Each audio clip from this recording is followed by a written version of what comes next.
Podium mic check 1 2 3. Podium mic check 1 2 3 4 5 6 7 8 9 10.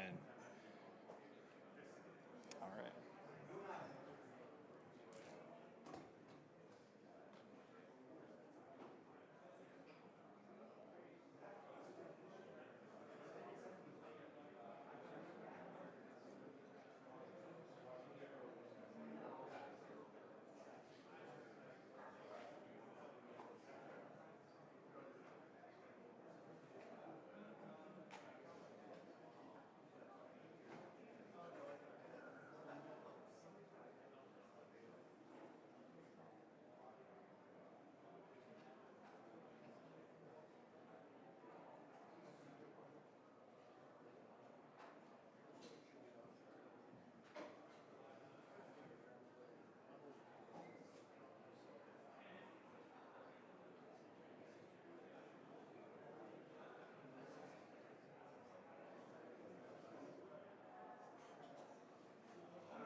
Good morning, everyone. This is our 10:50 checks, our last check before the coach arrives in 10 minutes. Audio check, 1, 2, 3, 4, 5. Audio check, 1, 2, 3, 4, 5. This is the main podium for the coach. 1, 2, 3, 4, 5. Thumbs up if you're good with audio. I see a bunch of thumbs. That's good. That's good. Going Q&A mics. This is the Q&A microphone. Q&A microphone 1. Q&A microphone 1, 2, 3, 4, 5. It should be in your mix. Q&A microphone 1, 2, 3, 4, 5. Q&A microphone 2, 1, 2, 3, 4, 5. Q&A microphone 2. Q&A mic 2.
Had a request for another check. 1, 2, 3, 4, 5. You good? Okay, thank you.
This is a regional asset.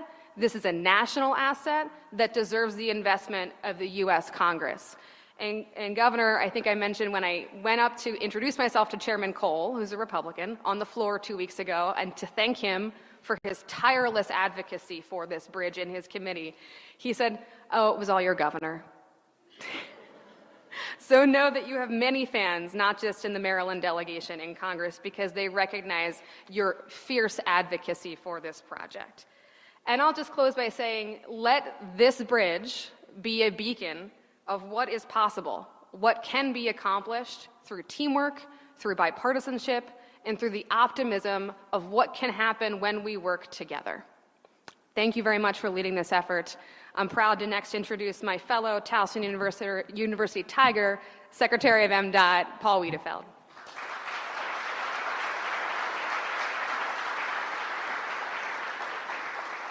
Thank you, Congresswoman. Let me begin again by obviously thanking Governor and Lieutenant Governor for your leadership, but really more importantly for your support. The support of our team, the support of the community, support of the families, support of the workers. I mean, that's really what it's been about, and you continue to do that. So I just want to thank both of you first and foremost. I also want to thank Secretary Martinez with the Office of Small Business Affairs because, thank you.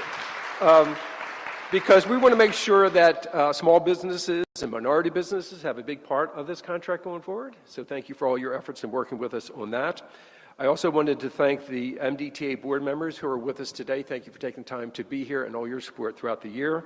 I wanted to thank, obviously, our executive director at MDTA, Bruce Gardner, and a special thanks to Jim Harkins, our chief engineer at the Maryland Transportation Authority.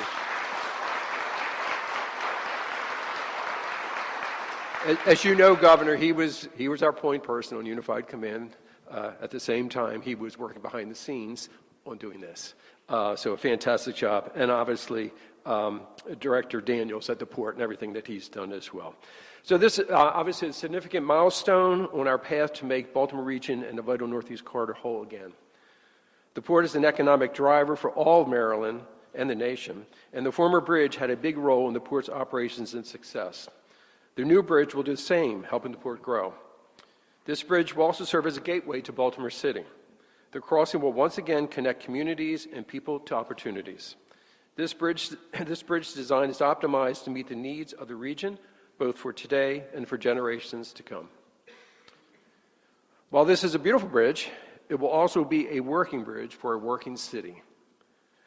I look forward to putting Baltimore's mark on this bridge by working with the communities on aesthetic designs such as lighting, still girder color, and planned artwork for the bridge. This will add character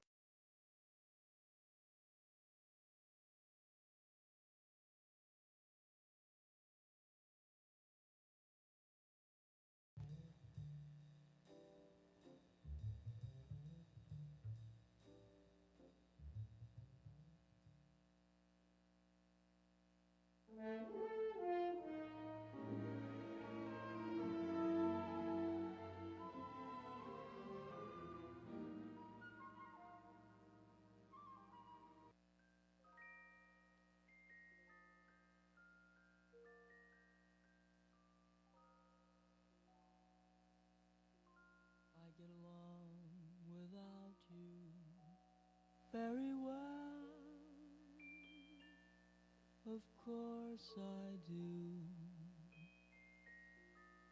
Except when soft rains fall and drip from leaves, then I recall the thrill of being sheltered in your arms. Of course.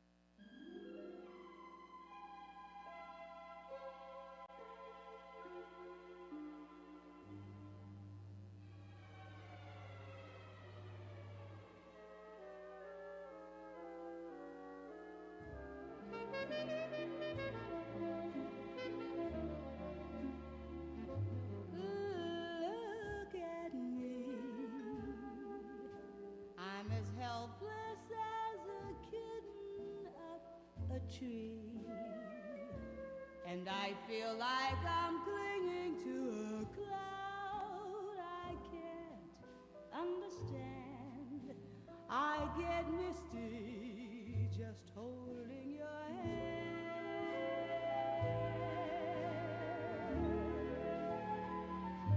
Walk my way, and 1,000 violins begin to play. Or it might be the sound of your hello, that music I hear. I get misty the moment you're near. You can say that you're leading me on, but it's just what I want you to do. Don't you notice how hopelessly I'm lost? That's why I'm fooling you. On my own. Would I wander through this wonderland alone, never knowing my right foot from my left, my hat from my glove? I'm too misty and too much in love.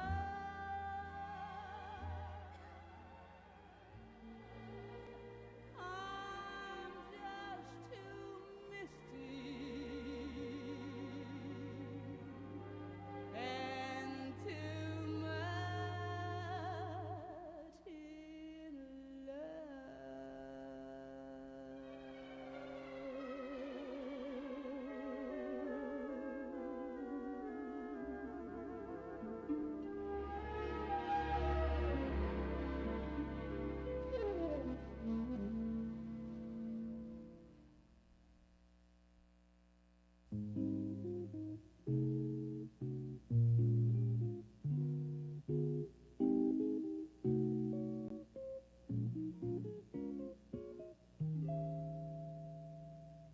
in my solitude,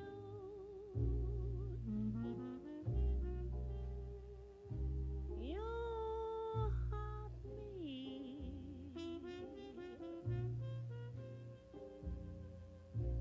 with revelries of days gone by.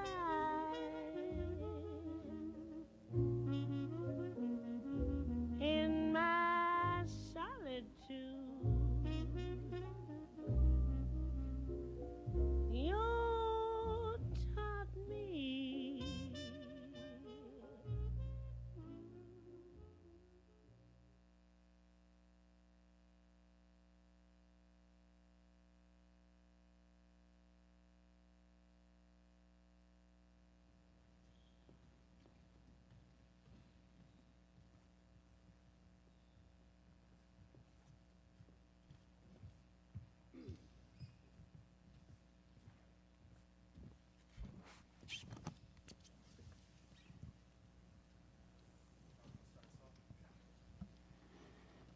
Good morning.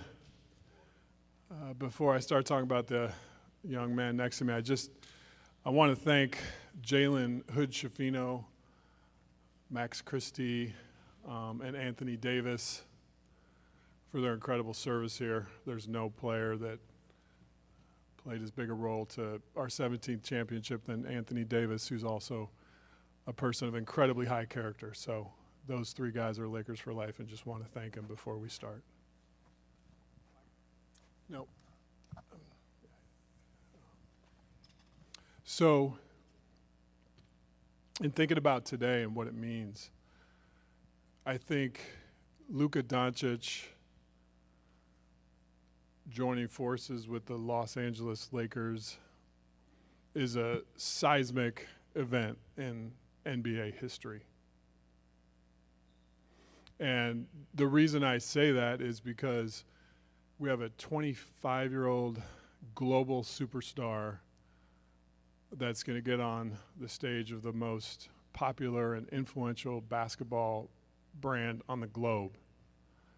And I think when those two powerful forces come together, it brings basketball joy to the world, because that's how Luka plays. He plays with joy. And if you think about kids in Barcelona or kids in Buenos Aires or children in Shanghai or Sydney, they're going to be wearing a number 77 Luka Doncic Lakers jersey and bringing joy to basketball just like he does. And that's why it's powerful. I think the leadership of Adam Silver and the way he's bringing the game to the world, you see it in Europe, you see it in Africa, what the NBA is doing. And now we have one of the game's biggest superstars, an international player coming to join the Los Angeles Lakers. It's a convergence of all those forces, and I think it's going to be something incredibly special that the NBA and basketball has never seen before. So to get to this place, there's a couple people I want to thank. First and foremost is Jeannie Buss. She's so supportive. I think her vision, which falls in line with the great and late Dr. Buss, to always make sure the brightest and best basketball superstars play for the Los Angeles Lakers. She's clearly carried that vision on from her dad, and I just want to thank her for her tremendous support and vision in helping this day become a reality. The second person I want to thank is anytime there's a trade or a transaction, there has to be a partner, and I want to thank the Dallas Mavericks, led by their GM, Nico Harrison, who was also very instrumental in bringing this opportunity to us and then staying true to the negotiations throughout, where it could be culminated with the trade being finalized and Luka Doncic, Maxi Kleber, and Markieff Morris becoming members of our team. So wanted to thank those two people. And now we'll start with questions. Hey, Luka, there's the video the Lakers put out the other day of you noticed somebody was talking to you in Slovenian during a game in 2019. It's Kobe, and you turn around, you have the moment with him after the game. And just think, how do you go from that to then now joining the Lakers with LeBron James and just thinking of the legacies of those two players and you having the chance to be the next one? Well, first of all, I remember the exact moment that happened. It will always stay, in my mind. It was an amazing moment. Just for Kobe to know my name was amazing for me. And, I just wish Kobe and Gigi were here to see this moment. And, I'm excited about this new journey and happy to be here.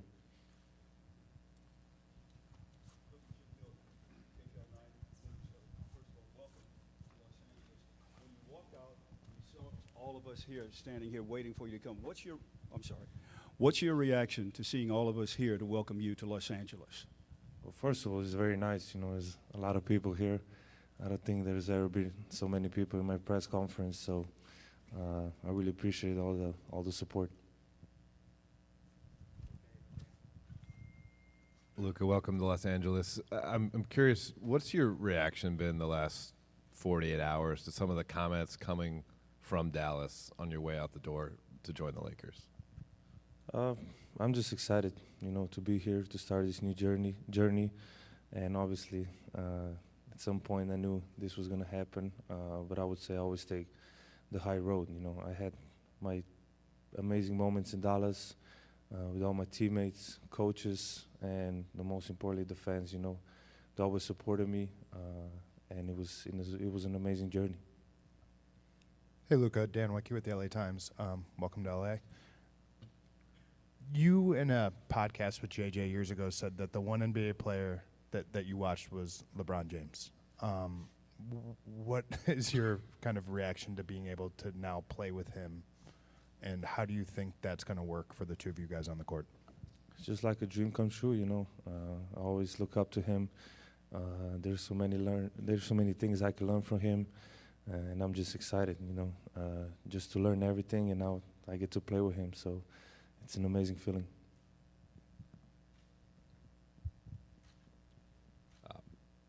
Zdravo, Luka.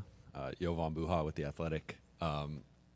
Just kind of following up on that, how do you see you and LeBron specifically, just the two-man game between you? You both can screen for each other, hit guys out of the short roll, create playmaking opportunities. Just how you guys both see the game. Very few can see it that way. Like, how do you see that fit from a passing, playmaking, and just two-man game perspective?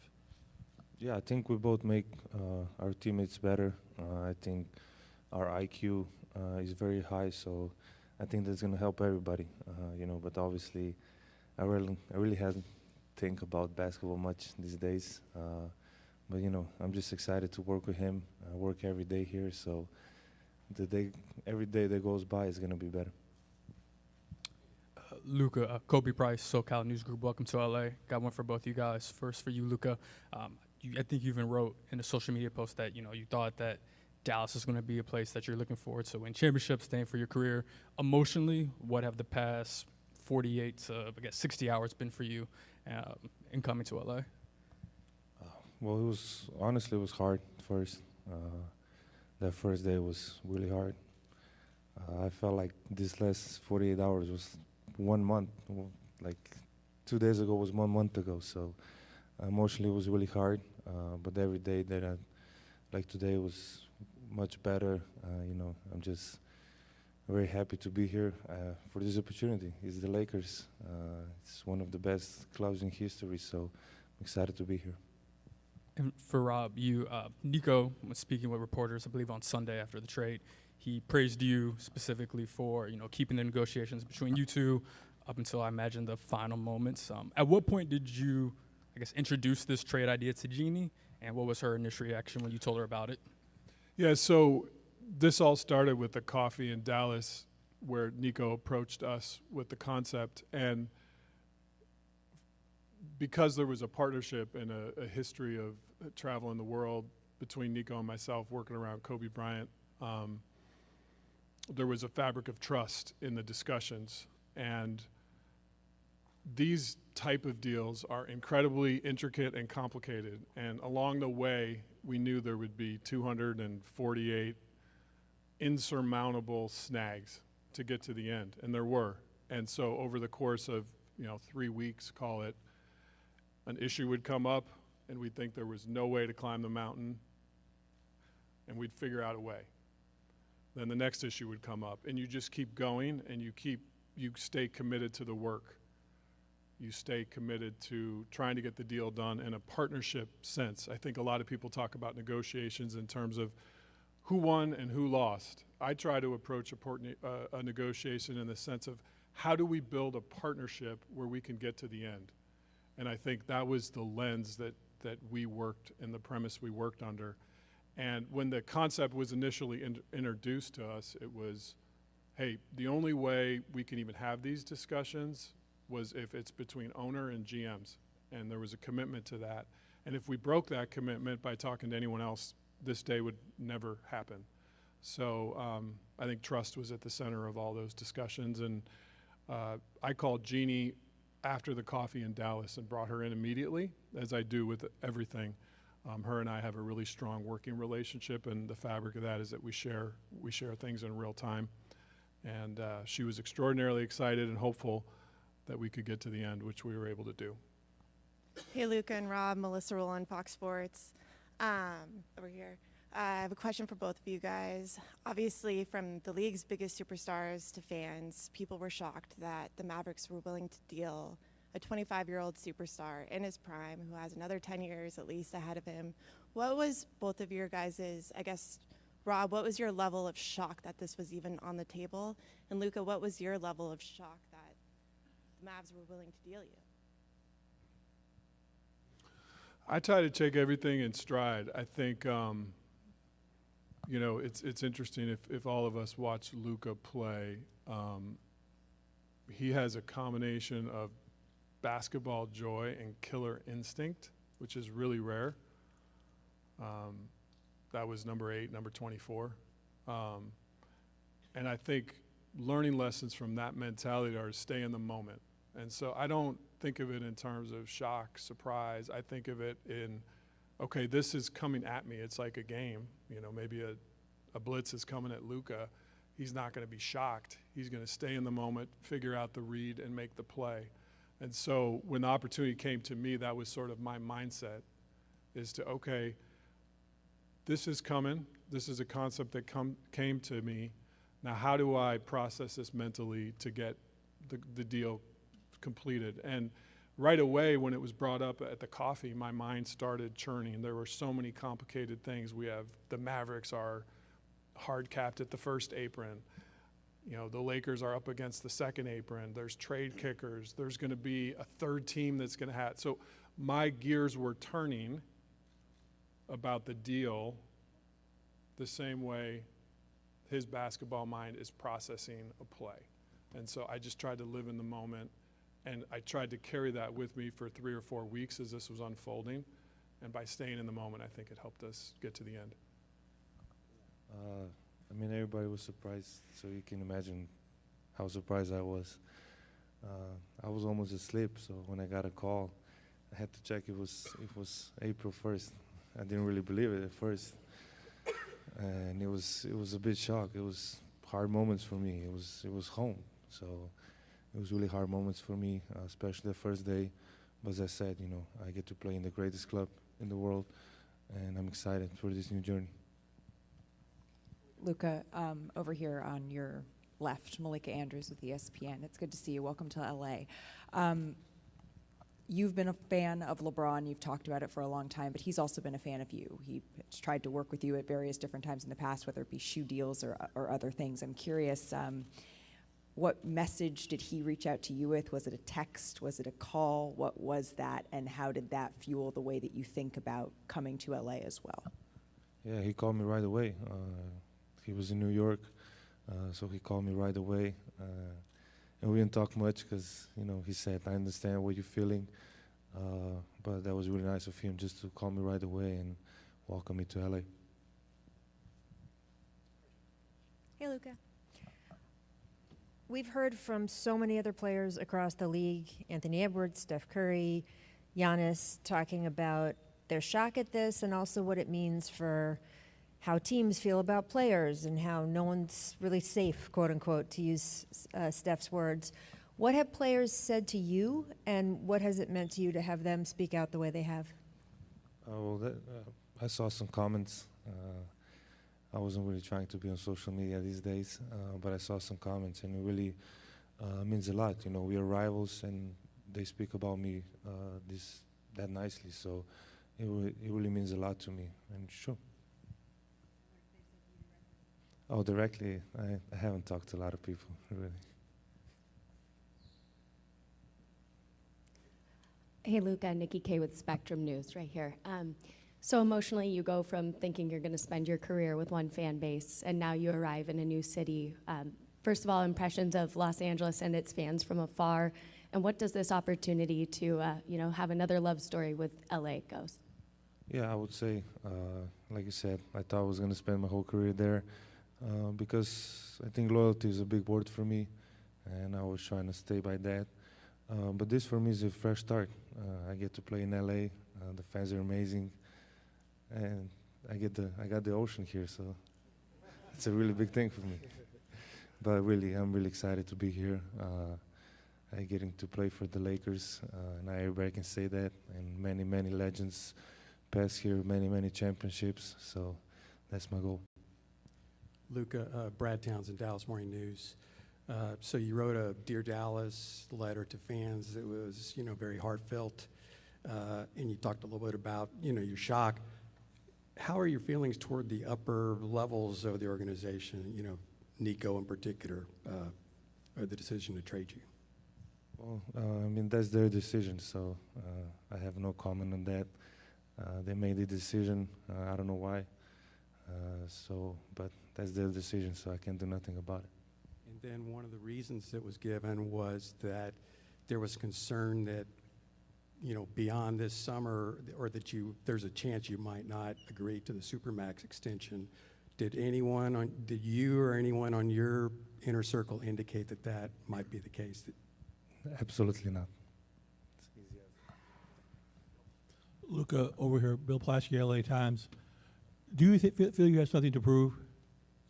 Do you feel you have something to prove? Sorry. Do you think you have something to prove? Oh, okay. Sorry. Yeah. Obviously, yeah. Yeah. That's it. Win the championship.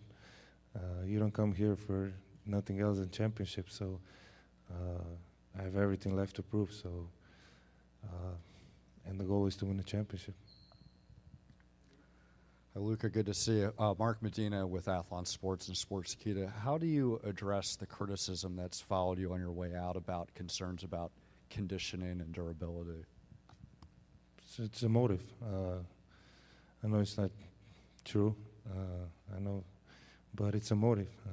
Like I say, I came here, one of the biggest clubs in history of sports, so it's a big motive for a long run here.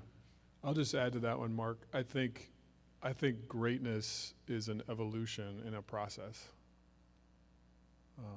And I think if you're striving for perfection, as we are as an organization or as a player you're going to have challenges to make yourself better until you don't play anymore.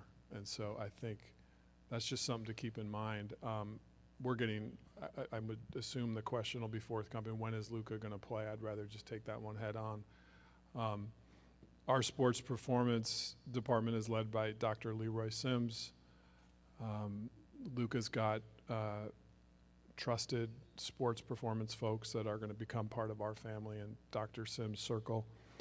And they're working together as we speak about a return to play plan.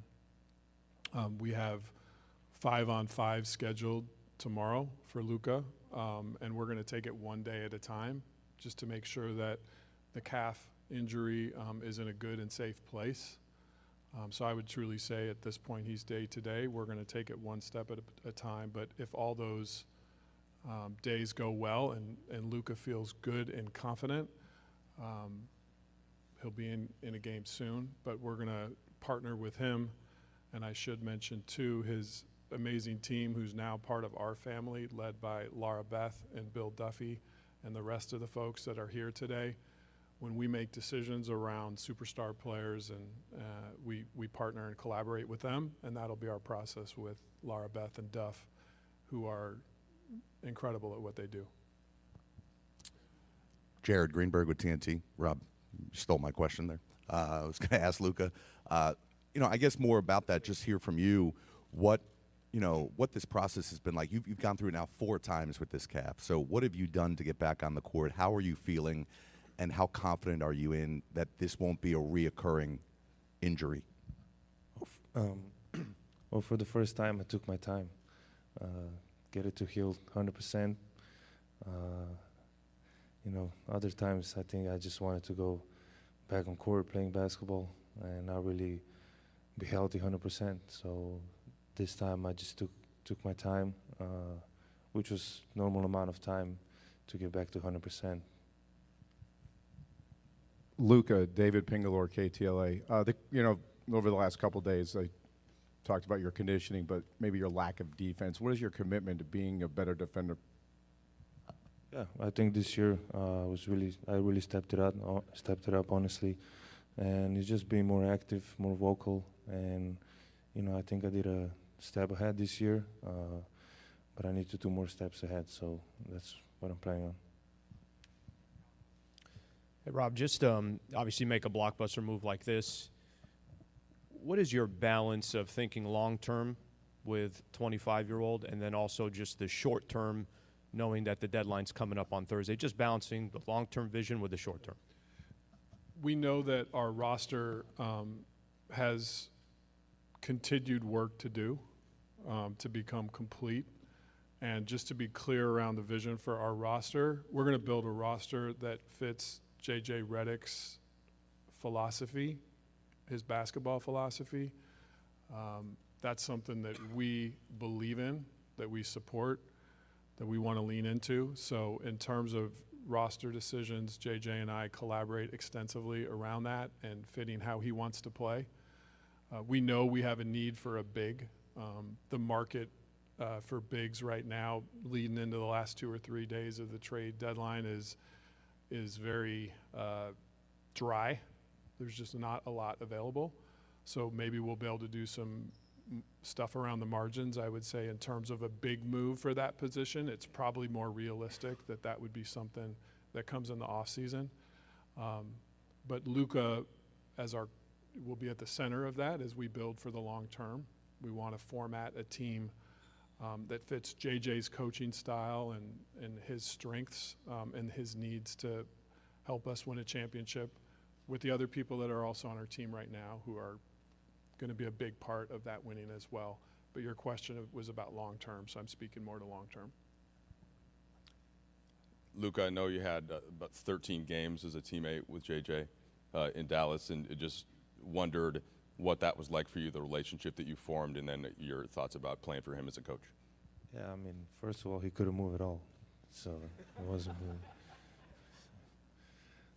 No, but it was a great relationship. I really respect him. You don't see me go on podcast. I went on his podcast twice, so you know how much respect I have for him. So I'm really excited that I can play for him. Rob, good to see you. Along the same lines with the trade deadline and all of that, the window for Luka, 25 years old, coming off a finals appearance last year. LeBron, 22nd season, 40 years old. Like, what's the urgency level to have this team in the immediate future reach championship contender status? And whether that immediate future is between now and Thursday or the offseason going into next year, just kind of what is the view in terms of the timeline to get this team to be able to contend? The urgency is ever present. From the first day I started taking this job till I sit in the chair right now, there's always an urgency to win championships. That's what the Lakers set out to do. That's the expectations of our fans, and we're going to put in the work to constantly try to do it. At the same time, you have to be realistic, and if there's not a championship big on the market right now, I can't wave a wand and create that opportunity. We'll continue to work and look for areas that we can complete and fill out the roster. But as we saw with this trade, it takes 2 teams. But we'll continue to build. Luka and I spent some time yesterday up in my office just talking about the players on our roster he's played with and kind of what he sees as sort of short-term and long-term needs. And I think we'll continue to have those basketball discussions and get this roster to a championship level. Luka, Mike mentioned J.J. Redick, your former teammate. You've got Maxey and Markieff over there. Dorian Finney-Smith is a player you've spoken very highly about in the past.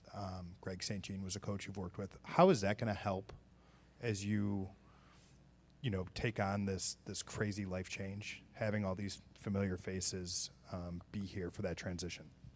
I think that's a really good thing,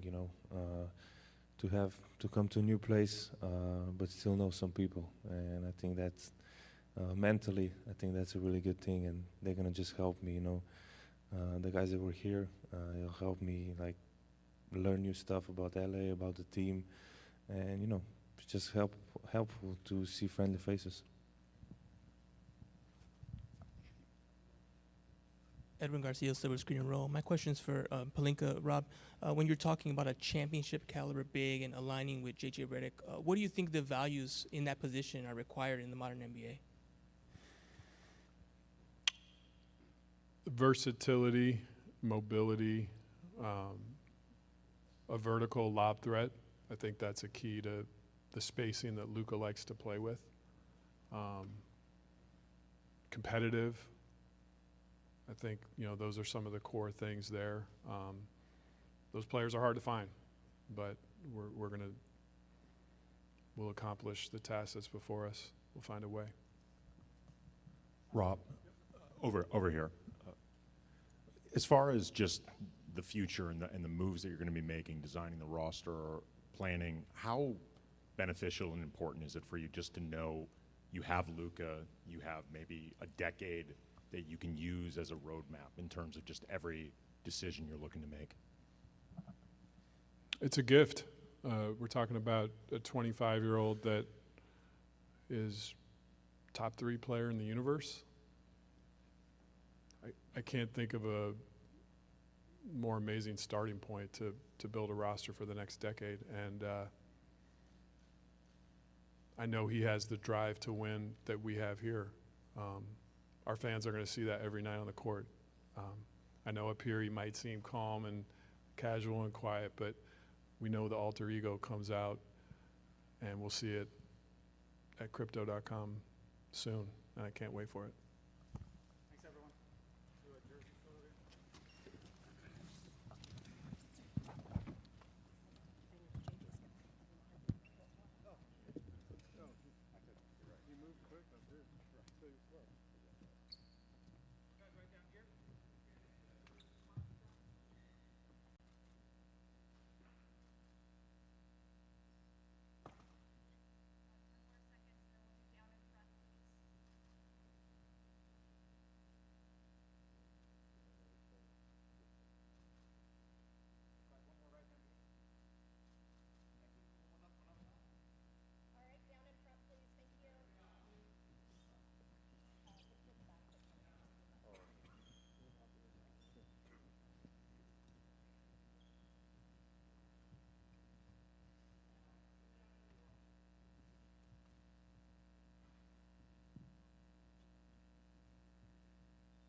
Hurts against Kansas City. Now that Jalen Hurts is, what kind of challenges does Steve Spagnuolo's blitz packages force a quarterback when he has to throw hot? Yeah, obviously, no matter who's responsible for protection calls against the Steve Spagnuolo defense, it creates issues and challenges. At the end of the day, with a defense like the one we're playing with the great players that they have, and I just can't say enough about their coaching staff and the players that they have. I have the utmost respect for them, and obviously they've been doing this at a very high level, at the best level in the NFL for multiple years now. But I think what's important in those moments against teams like that is you have to play your rules. You have to be ready to adjust, and you have to be on the same page. Now, that's easier said than done. They make it challenging for you. But this is what you prepare for in training camp. This is what you prepare for during OTAs, meaning you play your rules and you adjust to the different things that are coming at you. And when you're good on offense, my experience has been is when you're good on offense, you watch the tape, you get ready for the tape, but you got to expect the unexpected, and that's the definition of his defense. Of the confusion that he creates. So we'll have to be on it. We've had a good week and a half of preparation so far. We got to finish that off to give us an opportunity to be successful against him. We've got Sam Farmer, right side, middle. Nick, I'm interested in your relationship with Larry Karras over the years and sort of what you've drawn from him, how he maybe helped mold you as a coach. Yeah, I've known Coach Karras since I've been 10 years old. Both my brothers played football for him in college. Then I kind of followed in their footsteps and did the same. So, Coach Karras, I have great parents that have taught me so much. And then, you go away from home for the first time, away from those strong parents that I have. And he's like, a dad away from home there. And, it's not just me. There's so many coaches over the state of Ohio.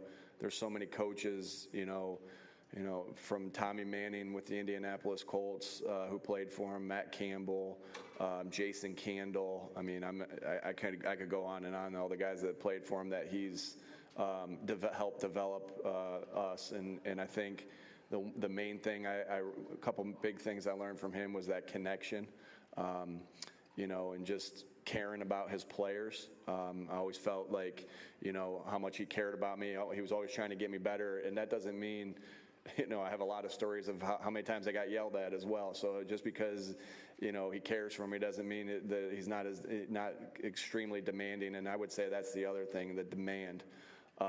Just extremely demanding in the detail of the game of football, as a coach, as a player. And when I talk about my core values as far as, for the Eagles and my envision of when I got the head job of what it was always about toughness, detail, and together. And, I mentioned him being, together and detailed. So two of the three that we really talk about a lot. And I know he's tough as heck, and he had us to be tough. So really all of them, but owe him a lot. And, there's a lot of coaches. When you get your opportunity to be a head coach, I was fortunate enough to have a lot of coaches take me under their wing and kind of help me. Starting with my dad, my brothers, Coach Karras. I can't tell you how many times Frank Reich, when I was his offensive coordinator, or even when I was his quarterback coach and he was the offensive coordinator, how many times he would be like, hey, when you get in this situation, here's this. I mean, that felt like a daily occurrence. And so just very grateful for all the coaches that I've had that have took a liking to me, or whatever, however you want to say it, to help me grow. All right, front left here, Elliot. Nick, Jeff Stoutland said last night that it was your idea during an OTAs to try Mekhi Becton at guard. I'm curious, what did you see in him that you thought he could do it? And then also, he's been a player that after each win this year, it seems like it's emotional for him because he hasn't had a lot of winning in his career. What's it been like for you to watch him go on that journey to the Super Bowl? Yeah, I think we all saw that Mekhi had a lot of talent, and we knew that we were pretty set there at the tackle spots with Jordan and Lane, and just the contributions that they've made and the players that they've been for the duration of their career. and we had a battling spot there for the guard, and we talked about it as coaches. We talked about it. I talked about it with Howie. You know, just everything. Every good idea comes from collaboration and communication with each other. So, you know, I can't say that, hey, that was my idea. You know, Stout said that, but I know we came together with that as a staff. You know, and with Howie and his staff as well. Means a lot when, you know, I'm emotional, as you guys know, and so, you know, at the end of games, and I think sometimes when I say I'm emotional, you kind of think of different things, but I can't tell you how many times after a game I'm overcome with emotion, with just everything, and I love when other players are like that too. And so Mekhi and I have had some really awesome embraces after games, and I love about Mekhi that, you know, there's been games where he's just been exhausted and his body just is tired and limping off the field after a score, but had that smile on his face and had that connection with his teammates of, man, I just gave everything up for you guys. I did, and I love that about him, of just, man, he's giving it up for his teammates. He truly loves his teammates. His teammates love him, and he's been a great addition, obviously, to this team for this year.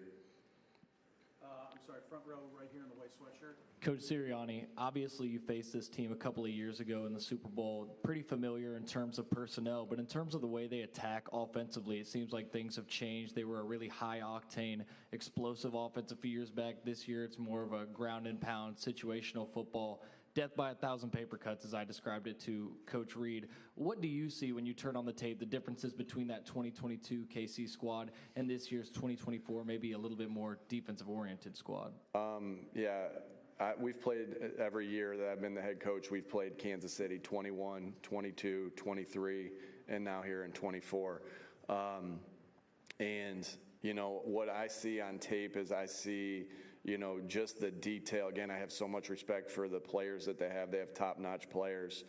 And then I have so much respect for Coach Reed and his staff of the detail. I think the detail kind of oozes off the tape with the way they run block, you know, with the way they, you know, are always on the same page. I can't tell you how much respect I have for that.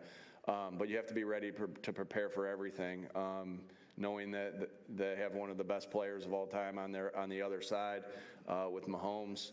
And they can do it many different ways, and so you have to be ready for all different types of things. It's always going to be about stopping the run, limiting the big plays, tackling well, getting off blocks well, coming after the football well, and so we know we'll have our work cut out for us. But again, it's going to be that detail that we have to you know, they'll have to match us and we'll have to match them as far as the detail goes, because I see two teams that are highly detailed and highly skilled that are about to battle against each other.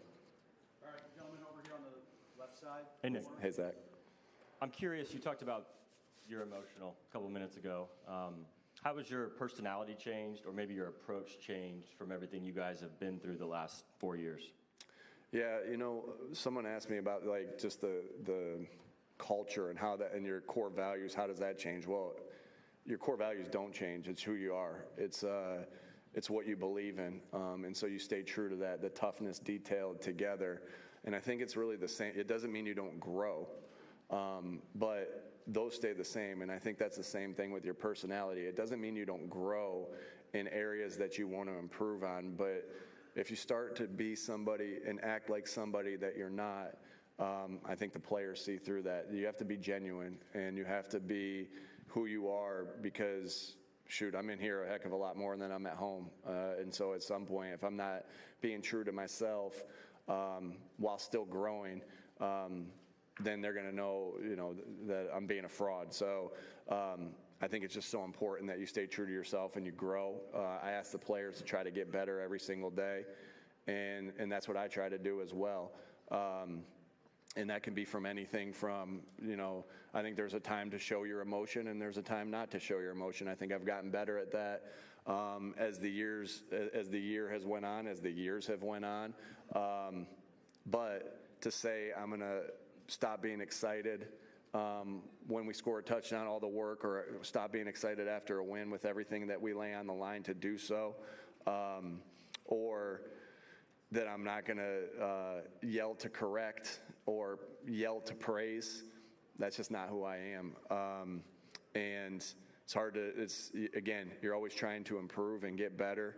But then there's some 43 years of habits that sometimes are hard to break. Back right side here. Coach, good afternoon. You and Andy Reid have had a lot of success in this league, and you kind of touched upon it earlier about him being so detailed. But from one coach looking at another coach, why do you think Andy's been so successful? Yeah, obviously I've got to work with guys that have been around Coach Reid, and just hearing his stories of, again, his detail that, that he could coach every position on the field and call the defense, call the offense, be the special teams coordinator, just how much information and knowledge that he has. I think you can tell he deeply cares about his players. And, those are the things, not ever have been around him that I can kind of to look and admire, because I do like to study great coaches. And obviously I've looked, I will always ask, hey, what would Andy have done in this situation if I'm talking to somebody that's been around him? And I'll do the same. I would do the same thing with guys that had been around Coach Belichick, all those different guys, because you're constantly trying to learn. So just have the utmost respect for him. I mean, I would say he's had a lot more success. He said we both have success. He's had a lot more success than I have. That's 300 wins is wow. I can't. It's an honor to go against him. To be in a game that I'm coaching our team and he's coaching his team. It's just an honor to be there. And like I said, just nothing but respect for Coach Reid and everything that he's accomplished. All right, we've got time for two more. Gentlemen here on the left middle. Congratulations, Coach, for getting back to the big game. I have a two-part question. Number one, let's talk about your off-season moves with the coaching staff. You added Kellen Moore and Vic Fangio. Tell me how you feel about the way those moves have worked out. And then the second part to that question is, how much has Kellen Moore meant to your offense, knowing full well that he may be on borrowed time, that he eventually will get a head coaching job? Yeah. Obviously, both guys have meant a ton to us. Again, you can't be great without the greatness of others. Coaches to players, players to coaches, coach to coach, player to player. And so both guys have done a phenomenal job. I think, I said this early in the year. I think we've hit, this was during like training camp, and just see the detail that they coach with. Obviously, I spent a lot of time with them, knowing the guys a little bit, and then in the interview process, and then also in OTAs. And I think we hit 2 home runs with those hires there. Anytime, and again, we're focused on this game. Kellen's focused on this game. I'm focused on this game, not really thinking about anything else other than this game, because every little bit of attention that you put into something else is attention you're not putting into what the main goal is. And so, with Kellen, and I know that there's, opportunities potentially, what happens will happen. But hopefully I've done my job to teach him the things that I know and help him like other coaches have helped me as far as that goes. But I know that when Kellen does get his opportunity, I think he's highly detailed in teaching the game of football. I think that he loves this game. He works extremely hard. He's got a great offensive mind to help our guys, to put our guys in positions to succeed and get better. And man, he's a phenomenal person, great person to work with. That's so important, right? When we're spending more time with each other than we are with our families, our wives, our kids, it's important that you have good people around. And he, as good of a football coach as he is, he's even a better person. So got a lot of respect there, and for Kellen, and we'll see how that plays out at the end of the year. All right, last question, second row. Bob always, for you guys that aren't normally with us, Bob usually cuts us off, and then I'm the nice guy, and I'll say, does anybody else have 1 or 2 more? So we'll do the same thing there. All right. Hey, Nick. As a head coach, you've got to make a lot of tough decisions.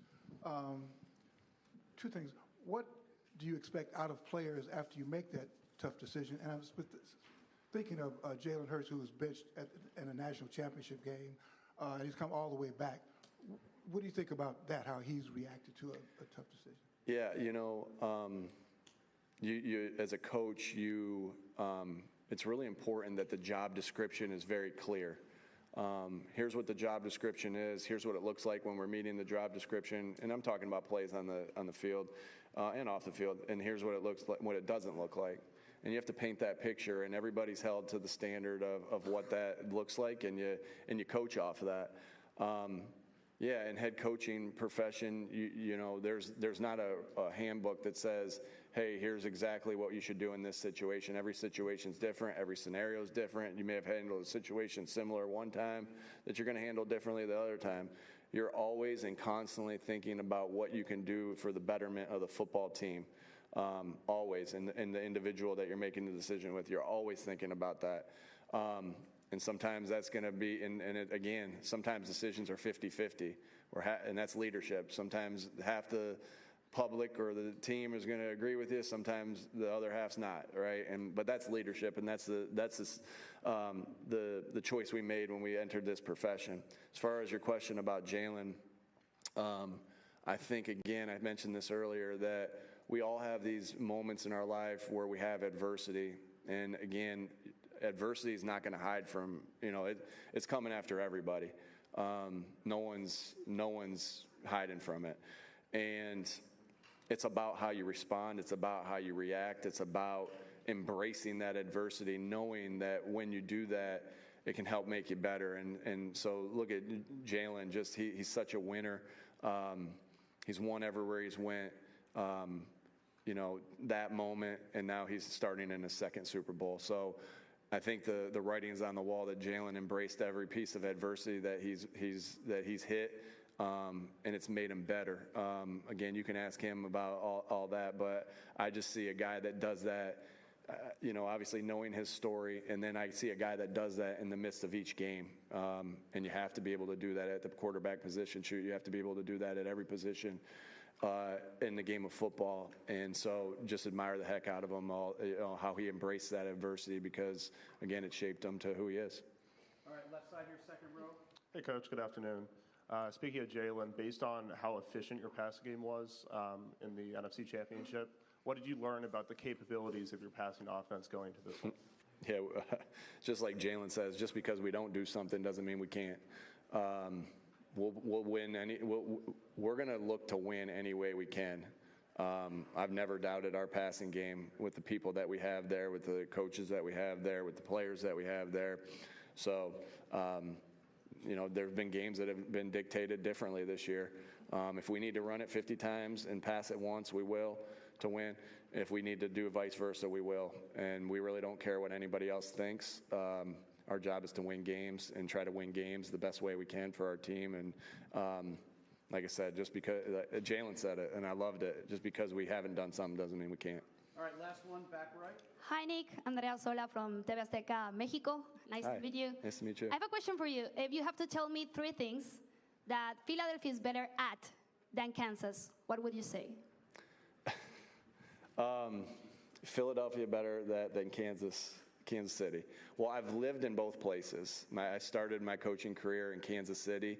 My wife is from Kansas City, from the Missouri area, not from Missouri, not Kansas City. So I got to be careful here if I'm there. But both great places. They're both great places. But I love Philadelphia. We love the food in Philadelphia. We love our sports teams. You know, love being a Sixers fan now, and a Phillies fan, and a Flyers fan. And then, shoot, I didn't have Bob and Dom in Kansas City, so those 2 guys there as well. All right, Perfect. Thank you.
on the plate to win the Super Bowl like the Philly special? Depends on how the game goes and what transpires in the game. Jalen, why do you think, you mentioned that you think you play better when you're doubted. Why do you think people still continue to doubt you? I'm not sure. Everyone has their own opinion, and everyone has their own eye for the game, and sometimes people get stuck on narratives of the past, but ultimately, just about the work. It's about quantifying my work and taking it day at a time. You know, that's what this journey has been for me. Do you think it's about your play style? Some people describe you as a running quarterback. I don't know if that's how you describe yourself, but do you think it has anything to do with that? I think in anything that I do, and I was thinking about this, anything that I do, I'm going to do it my way.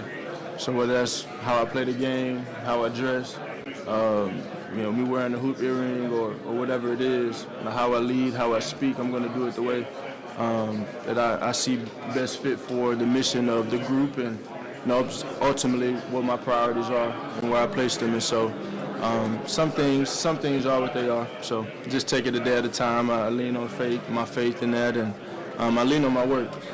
Jalen, in a 2020 Super Bowl, you ended up being the leading rusher. This year, the rushing attack has been in the league. You're going up against one of the best rush defenses. Is it nice to have that pressure taken off of you to scramble and run with Saquon, the offensive line playing how they are? Yeah, well, I think he's here, so we don't have to be in that situation again. Jalen, what's different about yourself this year compared to 2 years ago? What have you learned? I'm sorry? 2 years since your last Super Bowl appearance. What is different about yourself now from 2 years ago? Just the growth and the time. You know, there's always, every day there's a new lesson and learning opportunity in every day. And thinking about all the games we've played since then, all the moments we've had, all the opportunities we've had, just being a more mature person, growing, better leader, all of these things that I've been able to push myself and push the threshold of my whole entire career. And as you know, the game is truly international these days, and fans of the UK will be up 4 or 5 o'clock in the morning. Do you have a message for those fans in the UK cheering you on this weekend? I appreciate the support. The Eagles appreciate the support and enjoy the show. Jalen. Saquon Barkley's come in this year, had an amazing year. What have you seen week in and out in practices that makes him so special? Saquon Barkley. Yeah, he's a great player, great talent, great leader, and great presence, and he's very passionate about the game. And so I think when you watch him play, you see that. And accompanying him with the offensive line we have and the team we have, I think it's been very special for us, and it's been a big boost for us. Jalen, speaking of the offensive line, you're playing behind one of the best offensive lines in the league, second best time in row. How does it feel being behind those big guys? If you just shine a light on them and what they're playing as a team? Yeah, everybody's role is important, but how they get coached, how they work, the details that they put in and everything that they do, it's pretty amazing. You know, and you've seen over the years how it's evolved, and we've had different guys growing into different roles. Obviously got Cam Jurgens stepping in for Jason Kelsey, and he's done that with grace. He stepped in, eager to work, eager to take it over, and he's done just that, being a Pro Bowler this year. So that group is a special group. They're coached by a special coach, one of the best coaches I've ever been coached by, been Coach Stowlin, and he has a great impact on that group and his team as a whole. And so very proud of those guys up front. How have you been able to cut down your interceptions from 15 last year to 5 this year? What's been the biggest change? It's a little bit of it's been approach. I think from each play caller, things change, and so I think those are always a reflection of everything else, kind of how you're being coached, what you're being told to do, how you're being told to do it, and so yeah. Jalen. Jordan's campaign greatness commercial. Can you speak to the memories of just watching Jordan growing up, and has his play style affected you in any way? Well, I was born in '98, so I think that was the last time we won a championship. But just to be a part of the Jordan brand and being where I am in the football side of it, it's a blessing. Growing up, I always thought about, I'd always watch LeBron, you know, and I'm like, well, okay, where did he get it from? You know, then you learn more about Kobe, you know, it's like, well, Kobe, where did he get it from? And kind of get to the root of it in Michael Jordan and what he's been able to be and the president he's set for sports culture and competitive culture and competitive sports. And so to be a part of that, to be able to carry that torch and pave my own lane for those watching now, it's special. It's special. So they tried to take those cleats. Yeah, go ahead. Jalen Brand's pushing the whole band shoe kind of motion. We've had 2 shoes in games. Will you be wearing 2 shoes? Will you be picking up the pride in the Super Bowl this year? I don't know. We'll see. I usually pick up. I usually decide right before the game what shoes I wear, and that was a very organic thing that happened. I was like, let me throw these on, and they banned me for it. So understandable, clearly. How has your faith helped you throughout the season, and do you have a culture that keeps you locked in during the Super Bowl? Yeah, I think faith is the center of everything that you do. Just being grounded and being rooted in that. And I think John 13:7 has always been my favorite scripture. Jesus replied, "Now you may not know now, but later you understand." It's always been one of my favorites. Jalen, I've seen the stories about your financial savviness. What's your philosophy there, and who inspired you? Was it Dave Ramsey, or who was it? As a kid, I tell you this. As a kid, I'd always get gifts, and I'd always get gift cards and money, and Christmas, all these holidays and stuff. And I never won anything. I wasn't really ever a needy person, and so just started saving in. So that's always kind of been my mentality. Get what you need, and kind of don't abuse it a little bit. Just because you can get it don't mean you need it. So it's always been my approach with a lot of things.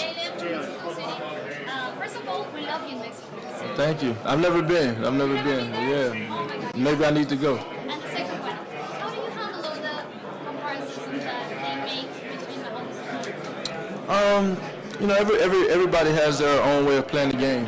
I think one thing about the two of us, we've always found ways to win. 2 Texas kids playing at the pinnacle of football, and so it's great opportunity again for the both of us to go out there and duke it out. Thank you. Is there added pressure to choking? No, man. Jalen, the Eagles are one of the most passionate teams in sports. 3 of your teammates yourself, you're a big fan.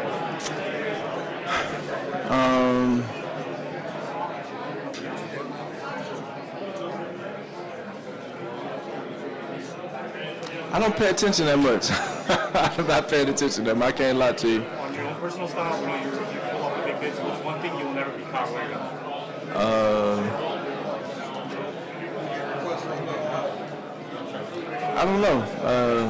I don't know. Some things. Yeah, I don't know. Thank you. Jalen, how have you grown as a quarterback over the last 2 years? Well, I think I've grown every year, not just the last 2 years, but every year. It's a lot of work that gets put into this. And this profession, this duty of mine requires a lot of you, and just the work. Always trying to quantify my work. Always trying to take steps. I've grown in areas mentally as a leader, all areas. Explain that impressive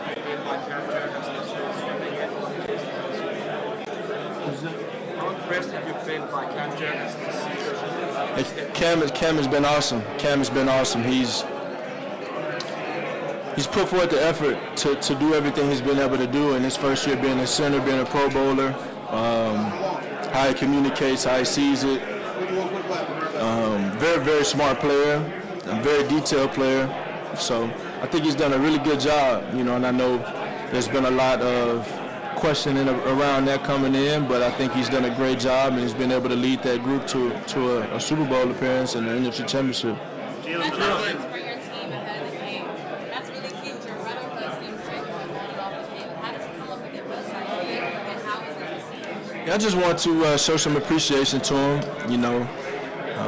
It was something I was able to do last time we went to the Super Bowl, and more so a way of communicating the message to him. Left him with a good note, and left him with some beats. So. Yeah.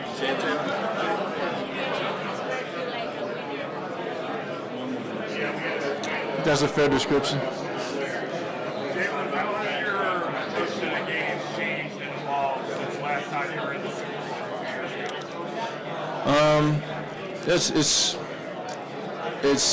It's changed. I've evolved. I think as a player, as a leader, all of these different things. I've been able to grow and learn from these different things. But ultimately, the flame has been ignited even more in terms of the desire of wanting to win and working to win. You can't just bank on hoping for results to come without the work. And so I think all of those things have kind of come in one. Just working for opportunities like this and on that desire of having these opportunities being number one and being in that, always been in pursuit of that.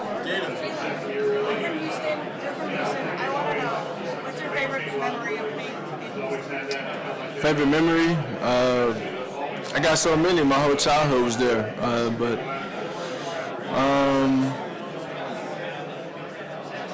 I'd probably say my favorite childhood memories in regards to the game is just being a coach's kid, being on the sideline, being there for my dad and his teams growing up. Felt like I was a part of the team as a 6-year-old and 7-year-old, and I grew up and I ended up being the one on the field. And so to see how that kind of happened in that transition, it was real cool. And to be able to reflect now and know that there are so many kids or so many men that I watched when they were in high school, when I was a kid, that are supporting me now, and they're, wearing my jerseys, and their families wearing my jerseys. Just a whole lot of support. I think that speaks volumes to what it's all about.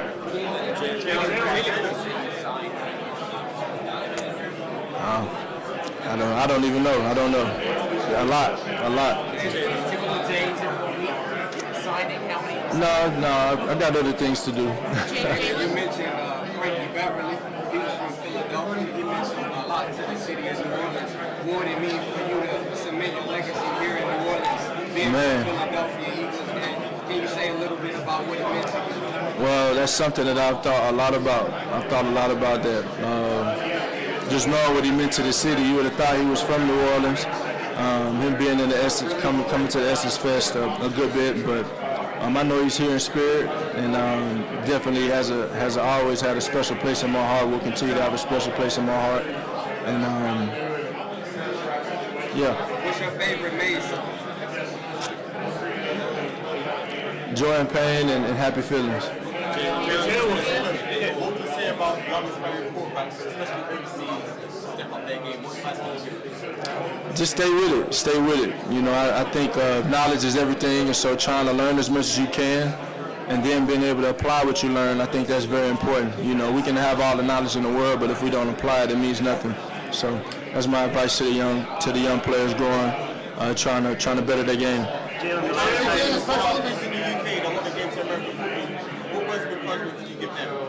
Same thing, man. I'm just hoping that this sport can continue to expand so everyone has the opportunity to play the game. And I know it's a game that I grew up loving. And I had a lot of different sports that were exposed to me too. I had basketball, soccer, baseball, and I really love baseball. But it was something about the football that kept me sticking with it, and so it's brought me very far away. And I'm thankful for that. Hopefully, a lot of other kids that can have that same testimony when it's all said and done for them. How special was athlete? What does inclusion mean to you? It means everything, man. It means everything. Have an opportunity to pursue whatever it is you're passionate about and whatever it is you love. So I think that's very important. Thank you, Jalen. Thank you. What does Brandon Graham mean, what he does to your team and your city? Brandon Graham. Yeah, BG, he's, so I'm amazed by how long he's been able to play the game, and play it at a high level. And I think for him, he's evolved as a person as his career has gone on, and as you expect for anyone. But the player he is right now, been pretty impressive for him to be playing at such a high level at this late in his career. And I think for him, as a leader, as a presence, I think that speaks for itself. Thank you.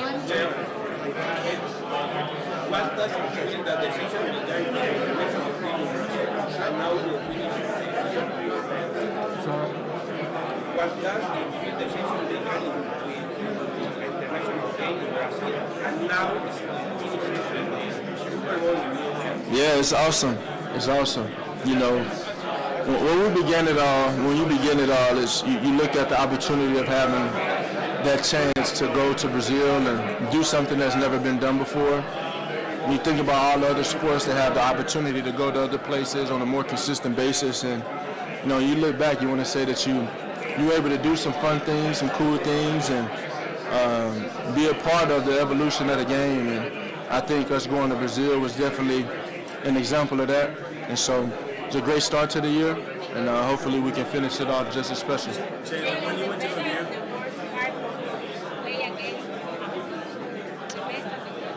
Yeah, he's a great player. He's a great player. They got a great team. It's a great challenge for us. Jalen, this is your first year.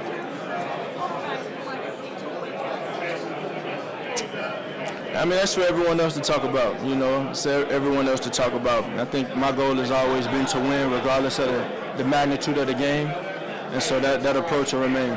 Jalen, this is your first year under Kellen Moore. What has his arrival in Philadelphia meant for the development of this offense as a whole and your growth as an individual? I think he's brought different ideas. He's brought a different approach. I think my whole vantage point has always been to learn as much as I can, and so I've had a different coordinator, different voice, different coordinator, however you want to say it, almost every year of my career. And so my whole vantage point, my whole approach has been to just to learn as much as I can, take those different things in and apply them to my game, and find ways to win in the end. When you went to OU just a few years ago, what was your Logies word? Logies. I don't even know that I've ever. I don't even remember. Logies was like a food restaurant. They had like wings, burgers. Yeah. I don't remember. It's been so long. Yeah. I don't remember. Jalen, I didn't do much when I was last time you were at the Super Bowl, you had the league-leading RPO usage on offense. Since then, it's almost halved, and the RPO usage is down league-wide. Why do you think that might be? Different approach. You know, the game changes. The game changes from year to year. You know, and you everybody goes through their phases of certain things being available and certain things not being available, and so that's just kind of the nature of the game. But ultimately, it's about coming together and finding ways to win and whatever it takes, and so that's the beauty of it. Jalen, you played in a lot of different. Thank you. Thank you. How would you describe the level of trust that you have in your offense? I have a great deal of trust in the talent we have, and the mentality that those players have with every day that they approach it. Everyone's trying to be the best that they can be, and ultimately navigating all those things and putting our hands on deck to trying to find ways to win the games is what's most important. And so I got a great deal of confidence in the talent we have. Jalen, you've played in a lot of different. All the different coordinators that you've had, are you prepared to have another one now? Ask me in a week or so. I think he'll be great whatever happens. I know he's great. I'll say this. I'll say that he's learned a lot over the course of his career. He has a very unique way of seeing the game, having played the quarterback position. And I know his name has been around it for a very long time. And so if that is to happen, it's to happen. But I know his focus is purely on winning this game and leading us to a victory. Jalen, you've played in a lot of different offenses throughout your collegiate NFL career. What specifically about the Eagles' offense suits you so well? Well, the Eagles' offense changes from year to year. So I think I've been able to make it whatever it's supposed to be in the sense of what my role is or what I'm asked to do. And if you were mic'd up in one game and you could only say one phrase throughout the entire game, what would that phrase be? I don't know. I'm sorry if you probably had this question a million times, but I'm going to ask it for the first time. Okay. What is the difference in this team this year versus the last time you guys won the Super Bowl? I mean, obviously, other than Saquon. Yeah, well, I think that's one of the obvious differences. I think everyone's just matured. Everyone's been able to grow, learn from those things, and I think, last time we were here, we had a veteran group that had been here and done it before and experienced it before, and I think now we're younger, a lot younger, and so it's a matter of knowing what it takes and having an appropriate focus going into it and going into this whole week and we've been able to finish all year. So hopefully we can find a way to muster that out again. What was your reaction to the Luka trade? Yeah, it was pretty shocking. Pretty shocking. Fan from afar. Fan from both of those guys from afar, but it was great talents and just anxious to see how it turns out. Jalen, you guys started the year 2-2, win your bye week, 15-1 since then. Did you find a spark in your bye week? What does it say about your team that you're able to turn around after? No, I think it was always within us. It's just a matter of it coming out and bringing it to life. Jalen, what do you say about Mitzi Ramos as a person? How is Mitzi Ramos as a person? He was a great person. And what about Zach Bond? What about Zach Bond? Zach Bond? Yeah. I think he's been great as well. A great story for Zach. Kind of being a special teams player and a kind of a role player for a very long time and coming in and being an All-Pro, and he probably brings home the Defensive Player of the Year. Has my vote for sure in that. He's been a hell of an addition for us. He's always had that humility about him and come in and working and working and working. And even when they were in that competition in the spring, in the off season, and in training camp, he was just all about the grind, And so to see him forge himself into this position, and around here, hopefully bring some stability at the linebacker position for our team. He's been great. Would you like to play some game in Mexico one day? I love that. What would you say your percentage is health-wise? I'm not going to give you a number, but I'll be ready to go. What has CJ meant to this team this year? How do you see him grow since last time?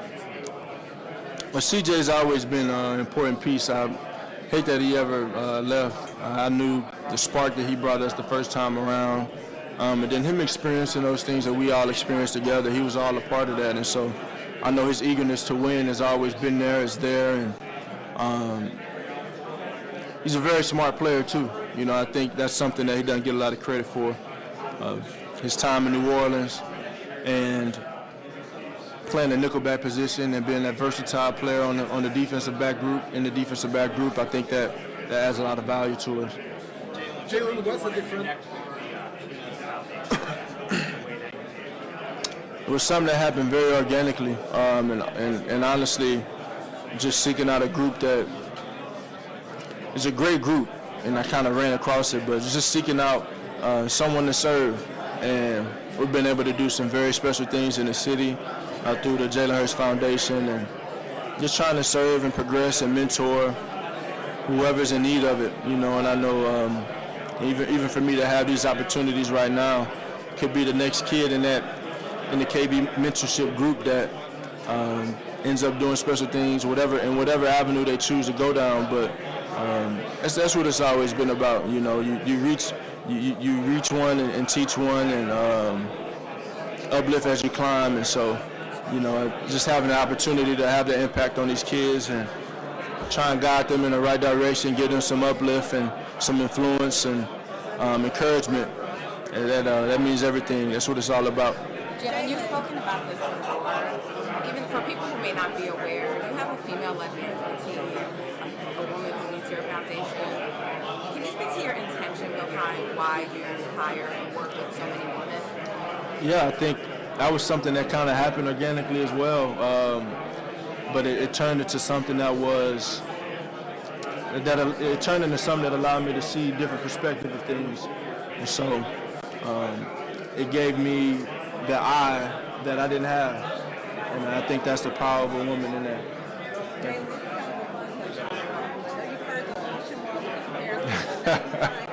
Yeah. Was it inspired by that? No, I wasn't inspired by anything. That's just kind of how I woke up feeling.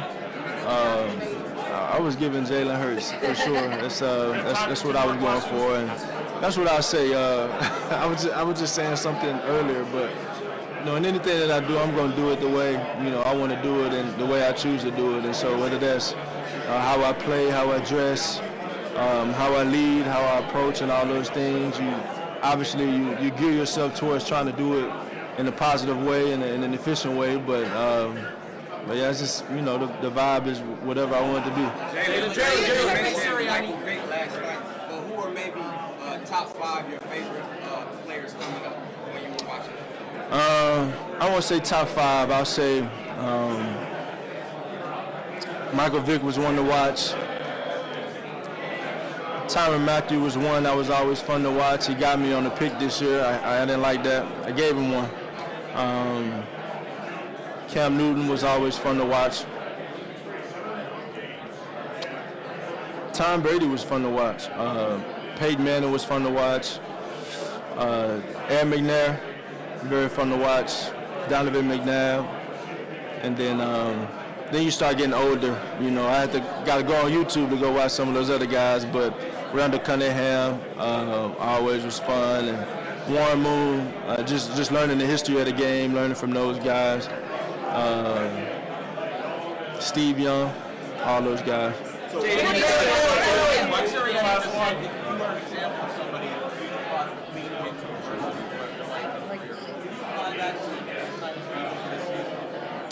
No, just my journey, taking it a day at a time.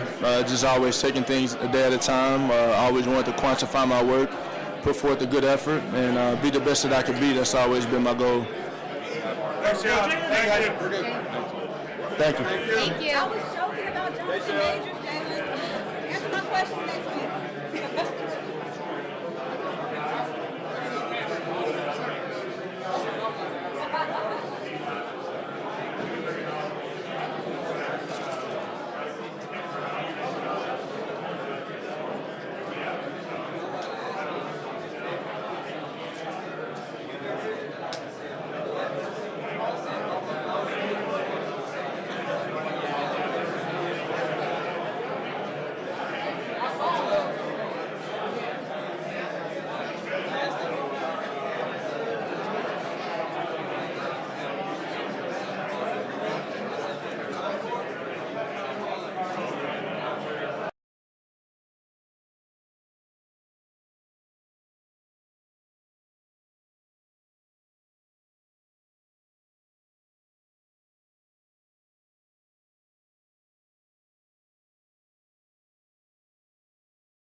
Oh, okay.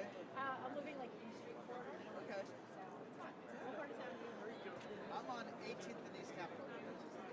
Yeah. Yeah. How's it going? Good. Cars driving. No, it's been good. Just kind of busy, but also having a toddler. Yeah. He's 2.5. It's like the best and worst times.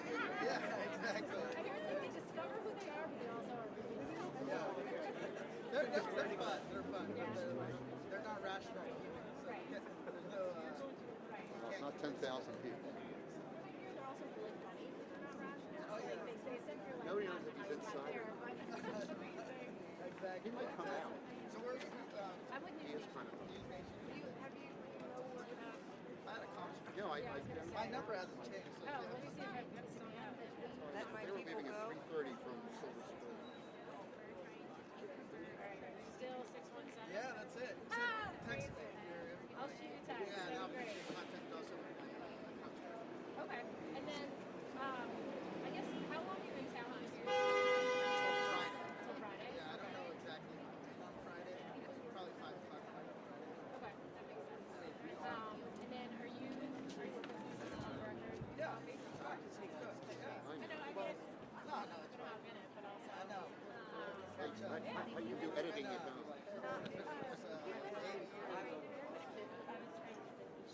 You're fine. Are you just waiting for speakers? Or Yeah, I just didn't know if you were going to say it. Yeah, that was. Yeah, when I ran for I think so. assembly. I think that's right. Yeah. Because I think I just know that she's probably Still a great song. Love that jam. I mean, that doesn't get old.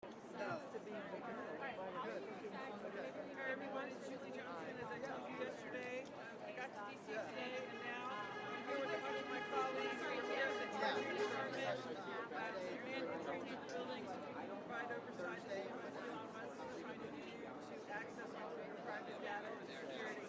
I'll let you know how it goes. This week or next week? Okay. Yeah, let's do it. That's great. I'll step away from the I know we're your place and go back to mine. No worries.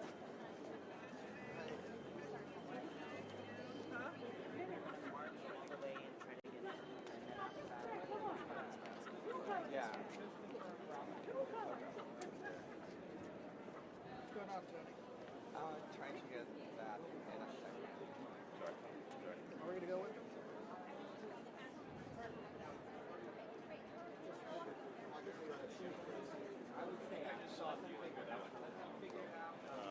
I'll be right back. Hold on.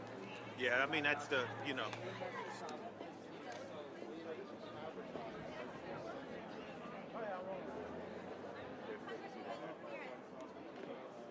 Let me just make sure.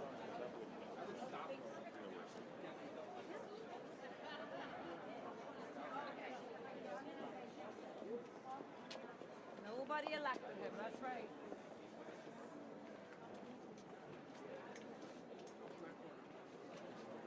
I heard something about the members going over there. Okay. So I'm going to go over there. Yeah, my people are not. Someone said the members are gathering and coming. But they're still meeting here? Presumably.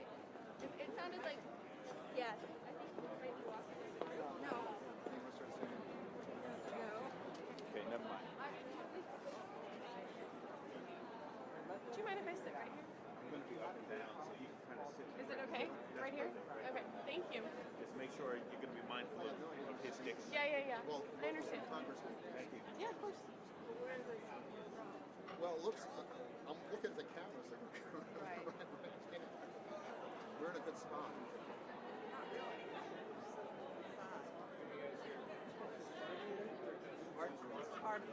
We're part of the event.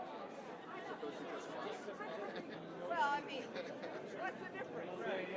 Well, we purposely came down. You came down to protest, right? Correct. That's right. Got it. Or report, that's it. Yeah. No. And you're with? I'm with the Associated. Oh, great. Actually, look at your web. I've got your app. You got our ad? Well, just had a conversation. How are you? we should be catering to you. I don't know what I should do. I'll give you a list. Things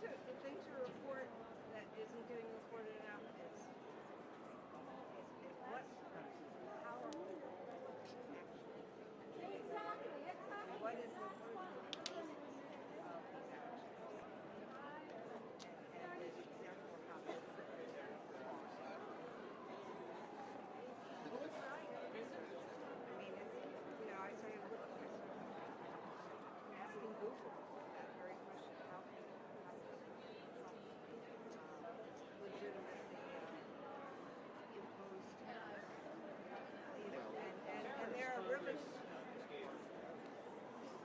Emergency no, cap. well, it's emergency. It's right, but even that is not. That's right, but it wasn't even reported. That it was just reported that it was tariffs, not based on what. So I'm curious, you guys, have you done a lot of these, or Well, it's like your second time? in '69 and '70 we were here, then, And in 2000. we were here for the million person march, 17 and other. I'm with Indivisible Montgomery, an indivisible group, a fairly did a large lot of one. campaigning. Yeah, no, I was just talking to a lot of Yes. Sorry, we have to write it and file it. Oh, right. You guys were Yeah. Our local chapter, and I'm looking for our people. A few have come in. I'm curious, what's the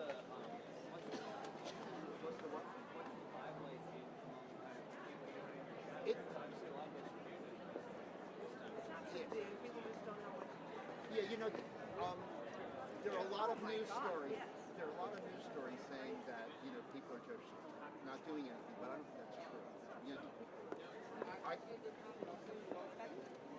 I think the news stories actually feed that feeling. You keep on telling people they're not doing anything. That's how it works. But Indivisible and the Working People Family Party and several other groups, UON, had a huge webinar on Sunday, 8 o'clock this Sunday, 40,000 people, 50,000. Okay, well, it could be, they laid out a plan for what to do and to go Indivisible's how, what they, their modus operandi is to put pressure, have constituents that put pressure on their representatives. So we're going to Van Hollen's office, he's our senator, his satellite office in our county. And we have, we were going to ask him to slow down the process of nominations. And there are procedural things you can do for confirmation. Yeah. They really want to go after Boyd, is his name, the guy who's going to be, that's the main guy, the Project 2025. Yeah, me too. Okay. I can't follow it all, Well, there's a lot of things.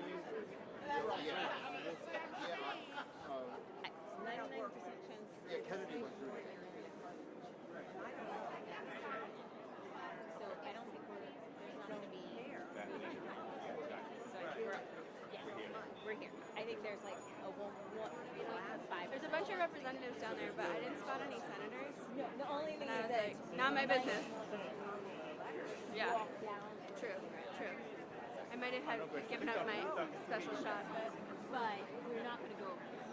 There's not going to be that's so you're fine. I might. Maybe I should just stick here. So We're not going to like have need for roaming cameras, but there may be some not actually, but members of Congress coming in from.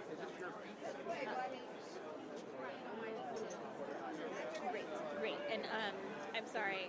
And does your colleague say?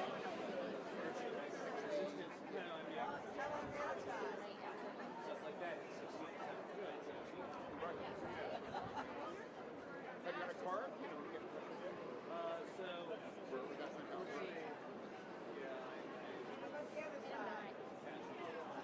It is either drama. Entering the building, not entering the building. Remains to be seen. Okay, thanks. Wow, isn't that it would be great to get your What are you saying? gotta get the word out. He says Well, I'm interested in what right. Really? Okay. Well, I mean, just like how they cover it. Yeah, he is smart.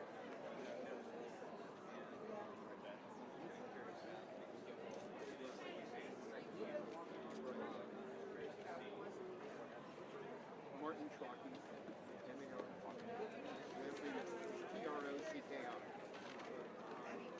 you want my phone number? 240-535-5028.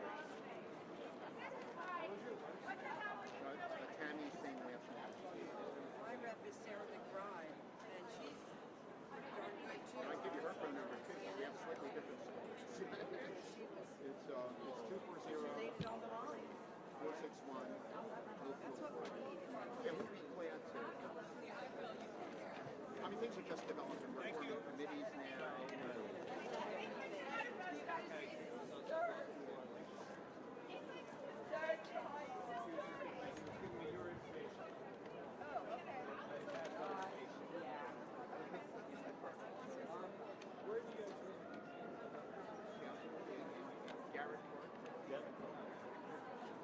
Jamie Raskin is our. Yeah, he's our guy. He's brilliant. We're retired, both federal and last state. We're federal. I work for the Commerce Department and Inspector General. My friends there. Some members are about to go attempt to enter on the north side. Right. Well, that's why in this particular year. Tammy runs. I work for the nuclear engineer. Hello, this is Danny. Oh, yes, 445, 450. Hi, guys. Oh, thanks for your time. Good talking to you. Thank you for your time. He was suggesting that we even win shots for that. They are right now gathering. Composition. The bird watching. So I can get the bird. I can get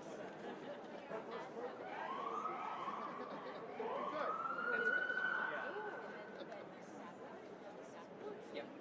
We went, oh, you brought Elena to see your other Willie's market.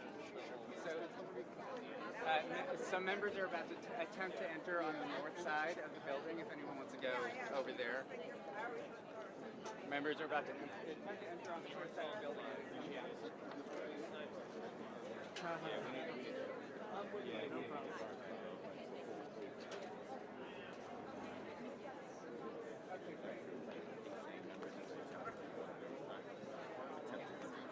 On this side. On this side? Yeah. But not all. Okay.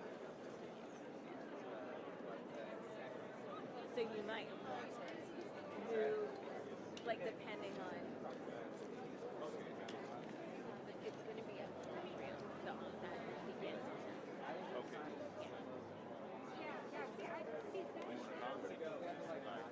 Hey guys, we all know our side. Cool. Cool.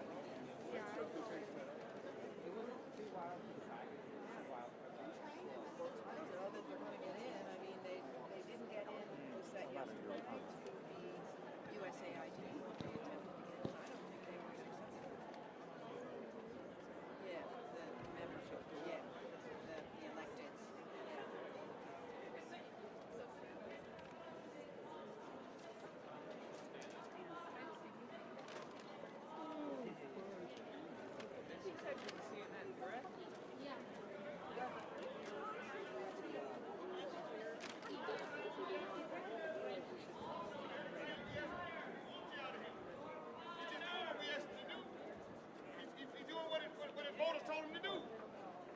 Yes, he is. We told him to get him out. That's what we want.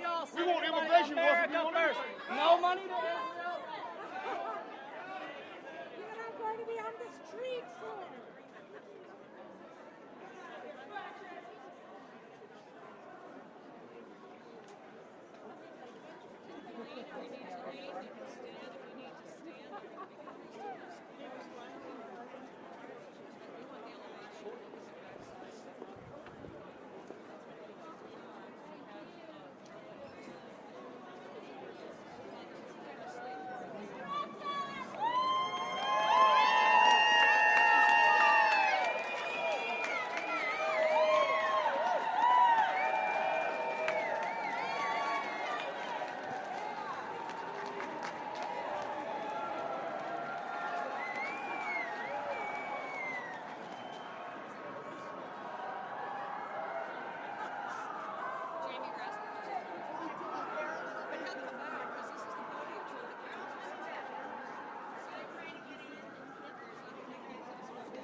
Raskin and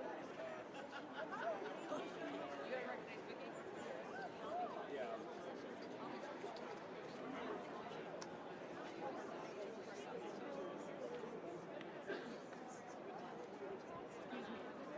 Yeah.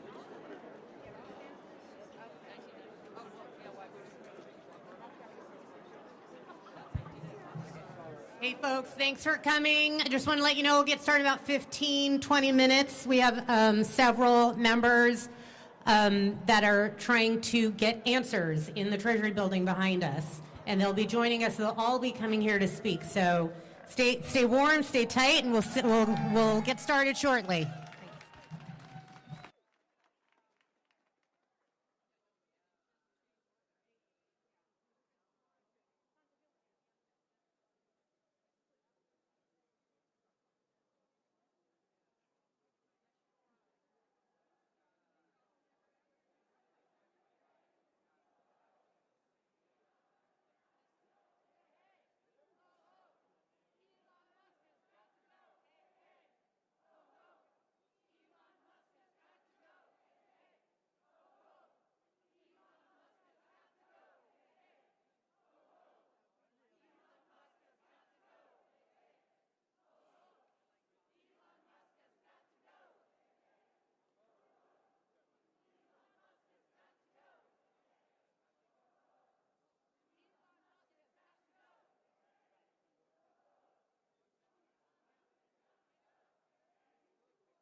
Hello? Yeah.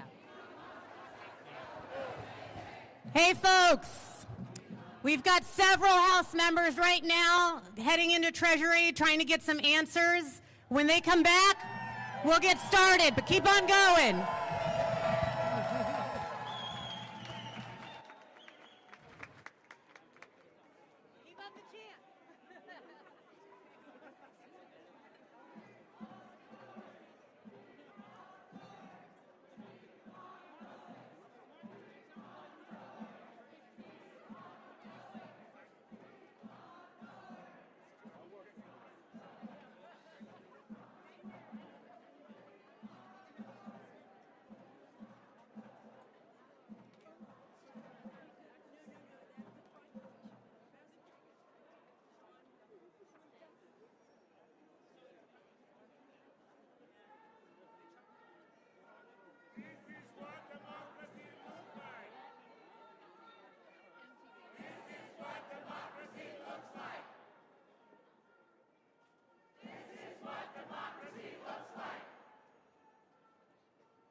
Oh, hello. Yeah, you can hear me now, yeah? Ho, ho! Elon Musk has got to go! Hey, hey! Ho, ho! Elon Musk has got to go!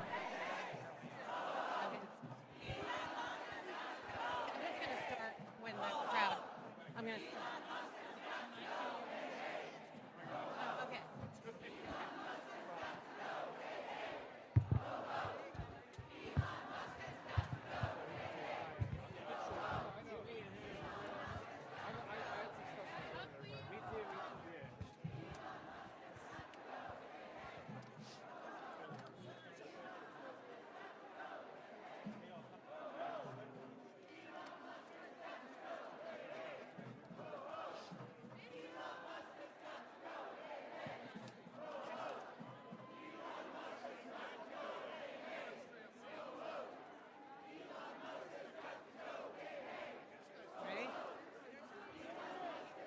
Hello, everyone. Thank you for coming out today. Try not to block the street, please, if you can. I'm Rana Epting. I'm with Move On. And on behalf of our millions of members that are incredibly upset about Elon messing around with this building back here, I want to thank you for joining us. But I've got some questions. Did Elon Musk win any electoral college votes this last November? That's right. Did Elon Musk have the authority to operate a secret government that has access to our Social Security numbers and our Medicaid checks? No! That's right. So let me ask, is what is happening a takeover by an unelected billionaire? No one elected Elon Musk. But with President Trump's blessing, he has given himself tremendous power with no oversight and no accountability. Musk has shown us he wants to slash Meals on Wheels, shutter preschools, end school lunches for kids in need, while he's steering our government to help himself and his companies.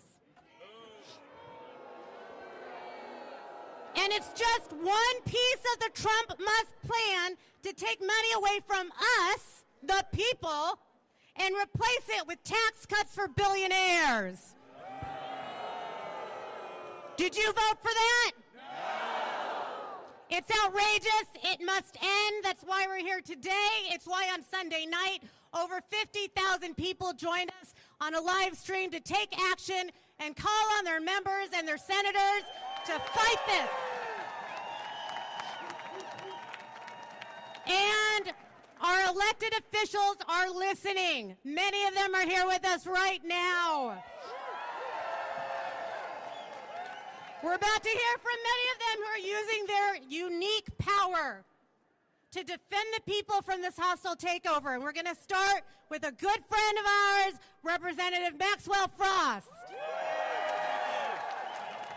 Show me what democracy looks like. This is what democracy looks like. We are here today as elected members of Congress. We're here today because an unelected billionaire and his team have been given full and unfettered access to our taxpayer money and our government. We just tried to enter the Treasury building as members of Congress, and we will, because we need to provide oversight to Elon Musk and his team. We don't know what they're doing behind these closed doors. The people deserve transparency. The fact that an unelected billionaire has all your private information is a problem. He has access to all of our information, our Social Security numbers, the federal payment system, which means he's calling the shots on our taxpayer money. You mean to tell me a man worth over $400 billion is going to decide what happens with my grandma's Social Security check? There's absolutely no oversight as to what he's doing. What's to stop him from stealing taxpayer money? Nothing. That is why we're here as House Democrats, to hold the line and fight for our constituents. Listen, they campaigned across the entire country, telling people they were going to fight for working people, but they lied. They want to use the government to further enrich these corrupt billionaires and corporations. They want us to believe that the reason we can't pay for our health insurance, the reason we can't cover rent, the reason kids are dying on the streets due to gun violence, the reason there's so much wealth inequality and that so many people live paycheck to paycheck is because of the immigrant, or because of the trans person, or because of your neighbor. They lied. It's because of corrupt billionaires like Elon Musk and corporations, not our fellow working people. I'll end by saying this. We might have a few less seats in Congress, but we're not going to be the minority. We're going to be the opposition. We're not going to allow them to steal from our people, from working class people. And we will fight, we will provide oversight, and we will win. Let's go! Let's give it up for Representative Frost. Next up, we have the wonderful Representative Jasmine Crockett from Texas.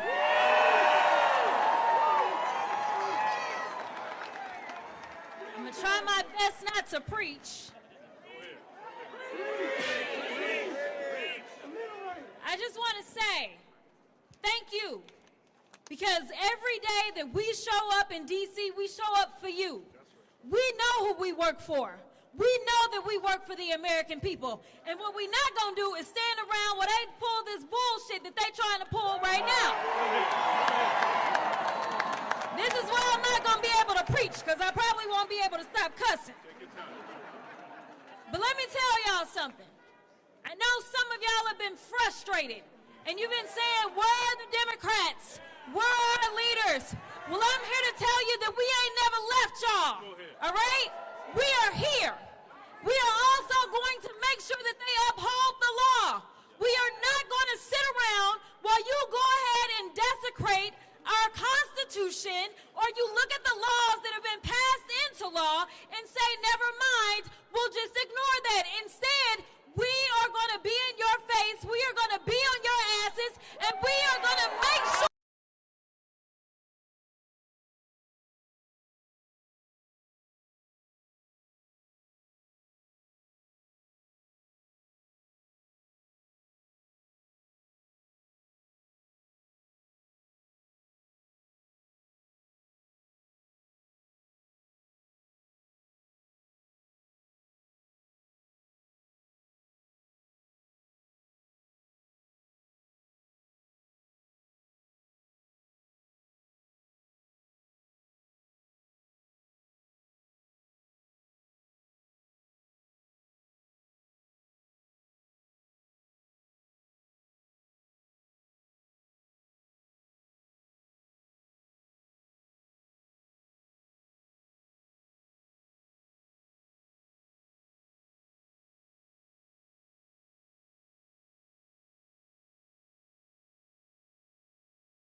All right, next up we've got Senator Jeff Merkley from the great state of Oregon.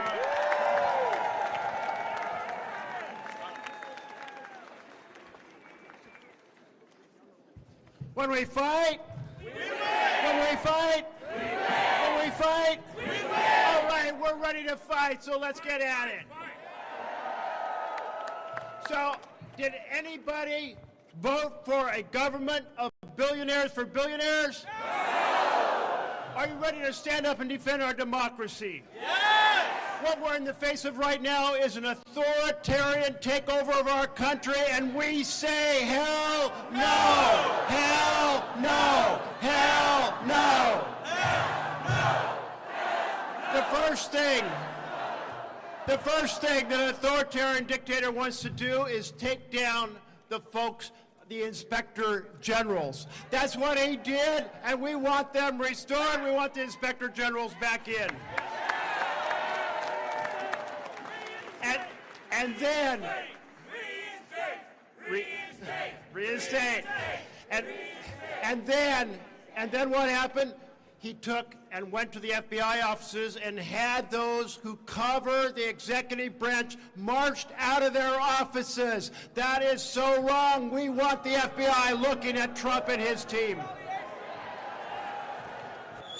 And then, of course, replace the regular news with propaganda. You see, take the mainstream press, throw them out, put in the right-wing crazies to mislead the American people. How about we make sure the American people know through every possible network that this authoritarian takeover is happening and that it's not okay, and we're going to make that happen. And the constitutional crisis, it's on us. It's here. They are transferring the power of the purse to the president.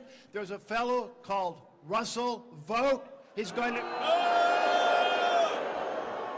a white nationalist who despises the working people of this country. He has no role to be in the Office of Management Judge. So while we're kicking Elon out, let's kick him out as well. So folks, you've got a incredible set of speakers right behind me. You're going to hear from them, but you all are the real power here. Use every network. Back home in Oregon, I had 5 town halls this week, and people said, what can we do? Well, how about this? Move with Move On.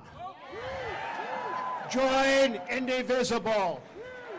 Sign up for the Working Families Party, and let's take back America right now. Hey! Hey, hey! Ho, ho!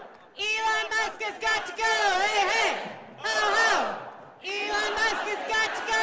Hey, hey! Ho, ho! Elon Musk has got to go! All right! Wait. I got you fired up. Last time. There we go. Let's hear it. Let's hear it for Jeff Merkley. Thank you. And I'd like to introduce Auntie Maxine, representing Maxine Waters with California. Hello, everybody.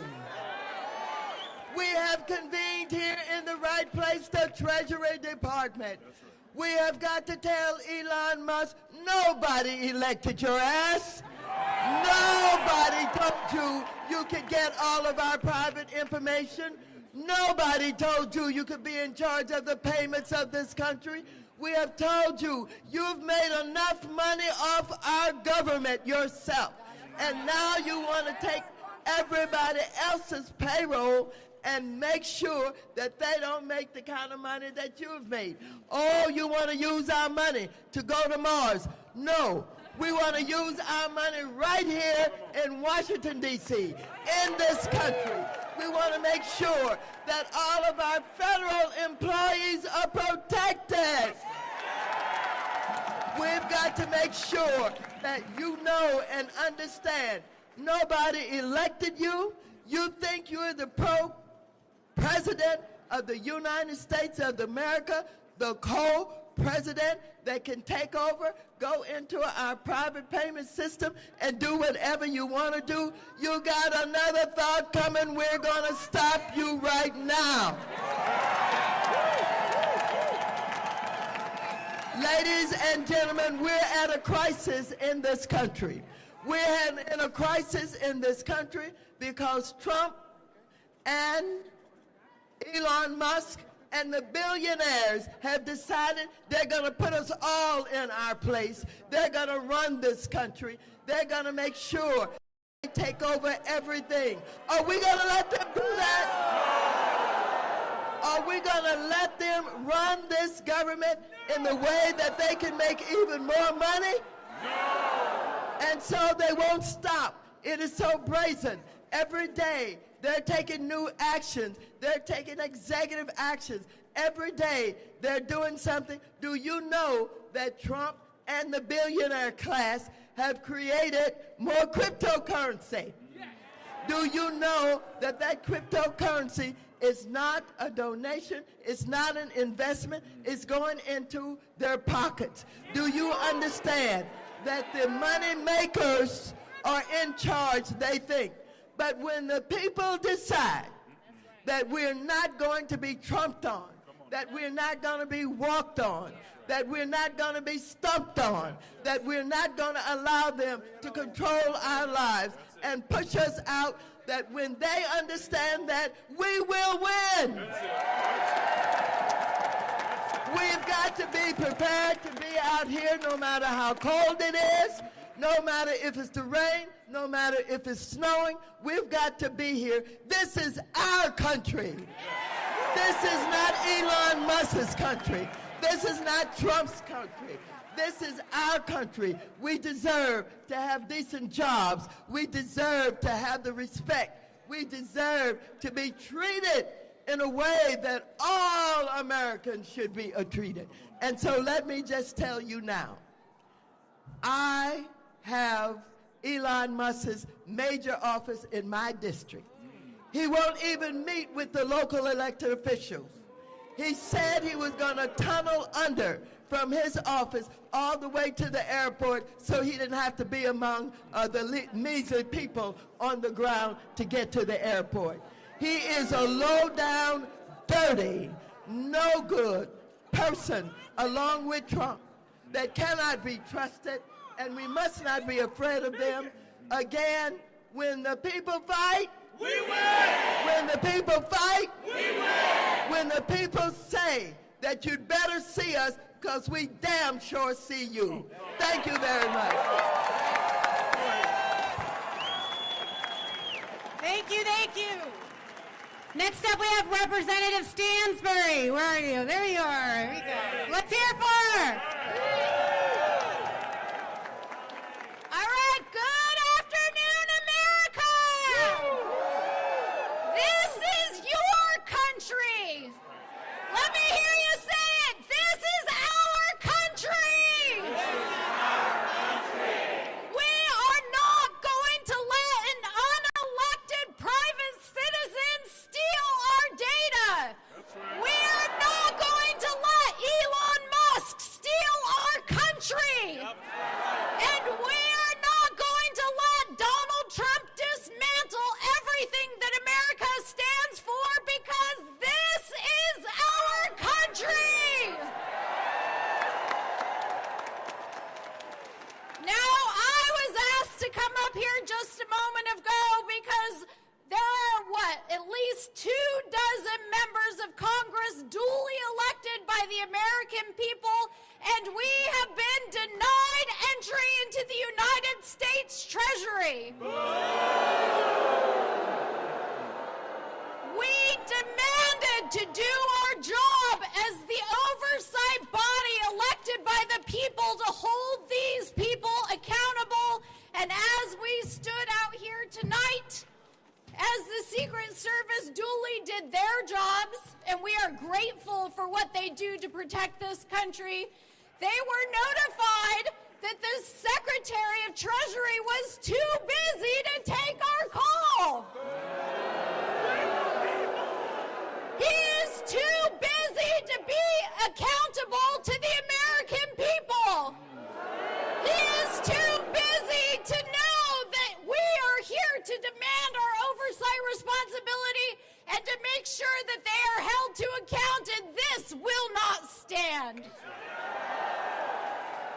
So, as has been said, now is our time to organize, to mobilize, to take back our country, and to let these people know that this is our country, and we will not let them steal it. We will hold them accountable, and we will take it back.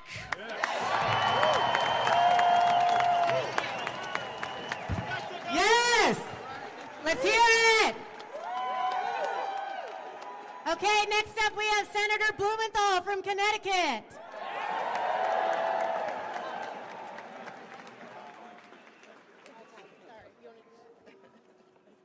Thank you for being here. To America, This is America. This is what America looks like.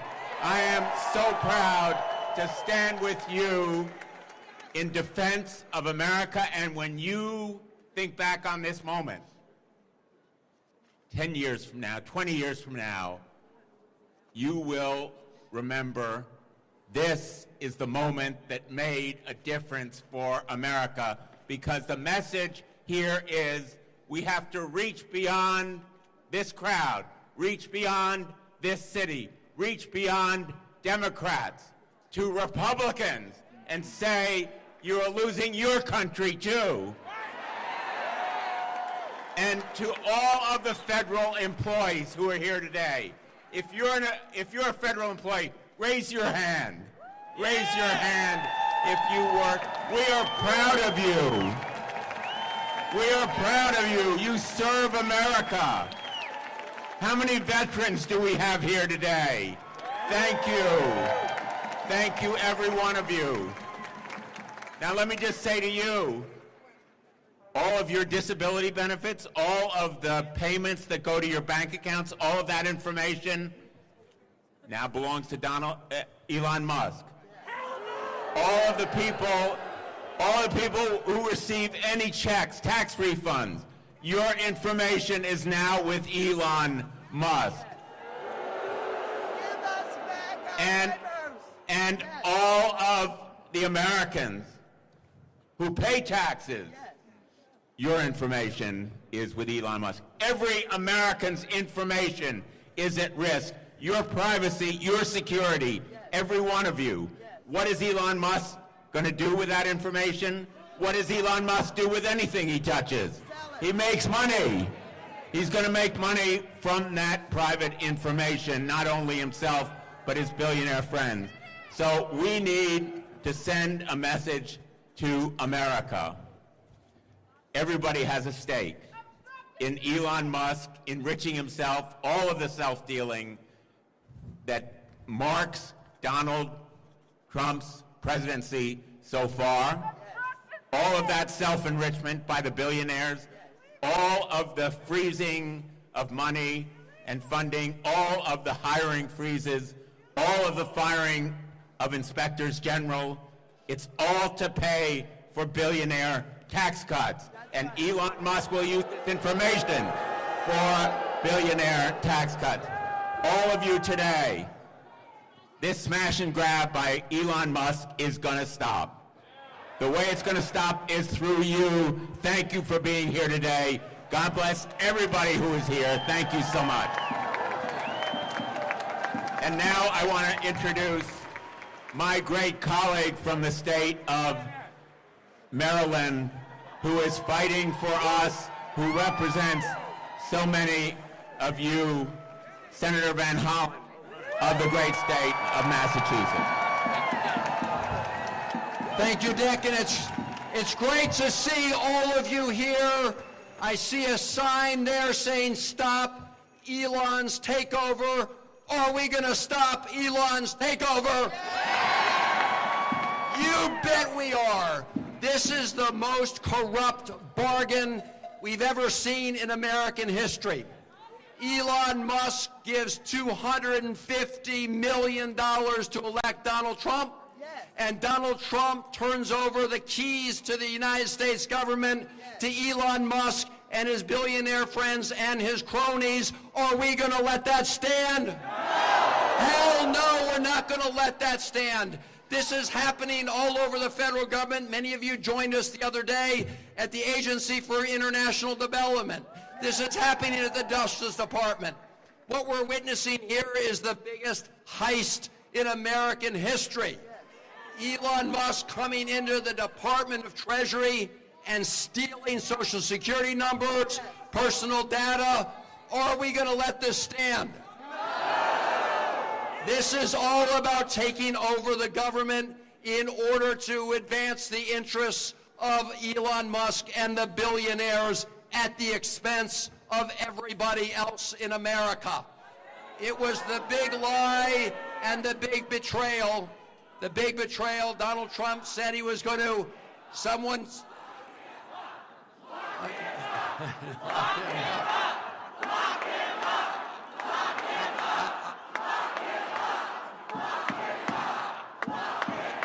It is pretty clear we have to fight this in the courts, we have to fight this in the Congress, we have to fight this in the streets. We need to fight this all over America. And we need to make sure that the billionaires don't take this country away from the working people of America. That's what it's all about. Stop the coup, stop the grift, stop Elon Musk, take our country back. Thank you all very much for being here, and it's going to be a long march, but we will win.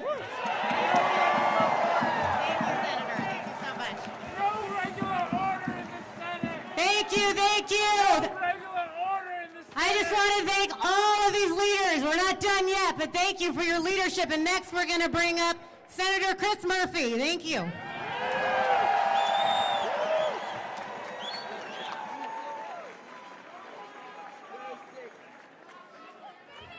So it feels like the people of America have woken up.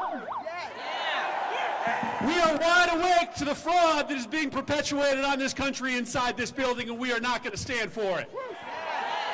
And I don't know about you, but I don't think the United States Senate should vote for a single nominee that's going to participate in this fraud.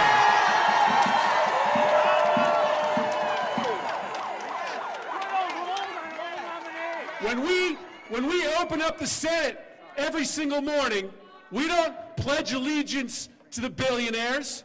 We don't pledge allegiance to Elon Musk. We don't pledge allegiance to the creepy 22-year-olds working for Elon Musk. We pledge allegiance to the United States of America. And so I want to make sure that my mother gets her Social Security check, not because she pledges allegiance to Elon, but because she pledges allegiance to the United States of America. I want to make sure your neighbor gets their tax refund, not because they pledge allegiance to the billionaire class, but because they pledge allegiance to the United States of America. And so we have work to do right now. Every single one of us has a responsibility to stand up to this fraud. And it is true, we have to reach out to everyone in this country, conservatives, liberals, Republicans, Democrats, and tell them that we have not months, we have not weeks, but we have days to stop the destruction of our democracy. We have work to do.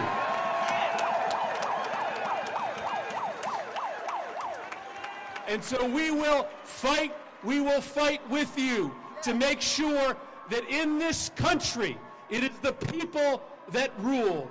It is the people that rule, not the billionaires. We are taking back this country from Elon Musk. Thank you, everybody.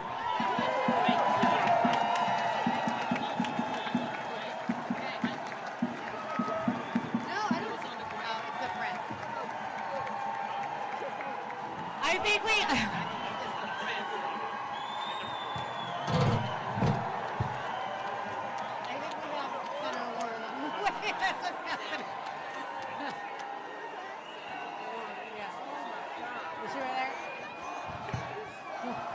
Warren! Warren! Warren! Warren! Warren! Warren! Warren! Warren!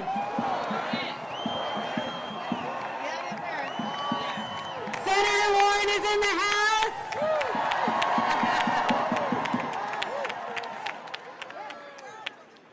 Come on up, Senator Warren.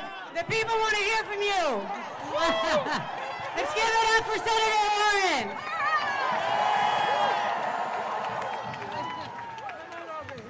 All right. In the building behind me, Elon Musk is seizing power from the American people. We are here to fight back.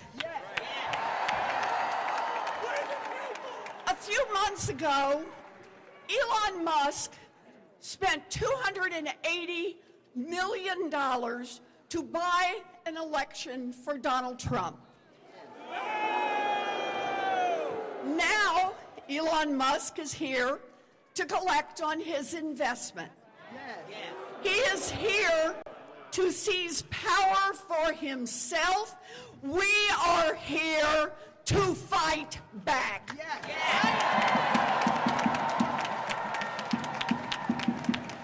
Musk has grabbed control of America's payment system. This is the system that makes sure that your grandpa gets his Social Security check on time. This is the system that makes sure that your mom's doctor gets paid for her Medicare exam.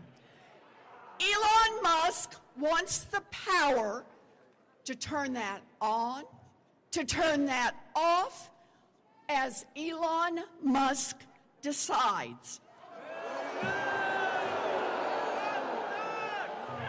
Elon Musk wants the power to say that your grandpa, who frankly is a cranky old guy, and sometimes disses Elon on X, doesn't get his Social Security check on time. Elon Musk wants power to say to your mom's doctor, you're not doing it the way I would, so the doctor doesn't get paid. Elon Musk wants the power to decide whether or not every road repair in America goes forward, whether or not every Head Start center in America opens, and whether or not every military base anywhere in the world operates according to Elon. Elon Musk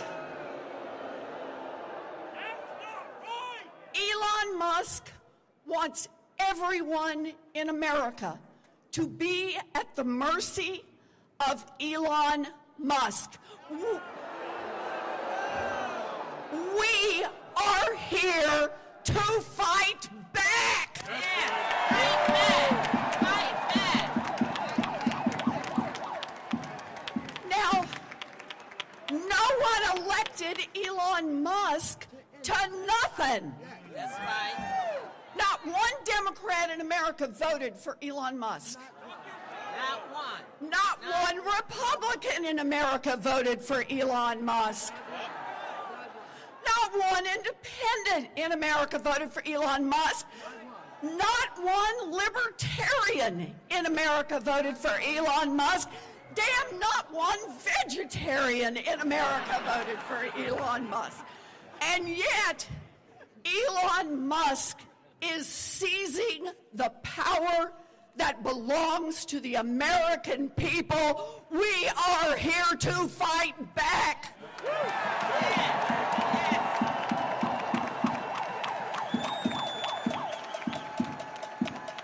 This is no longer business as usual. We will speak out. We will rally. We will power a movement all across this country. Elon Musk wants power, and we will fight back. So good to see you. Thank you. Thank you, dear. Thank you. All yours. All right, let's set it up. Let's hear it for Senator Warren. All right, next up we have Senator Ron Wyden from Oregon.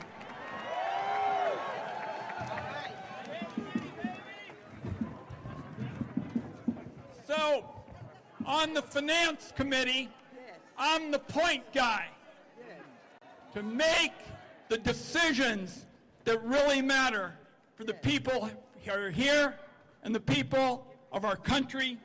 And I'm going to tell you, this is not complicated. It's not hard to design. We've got one message today. Tell Elon Musk to take his hands off your money.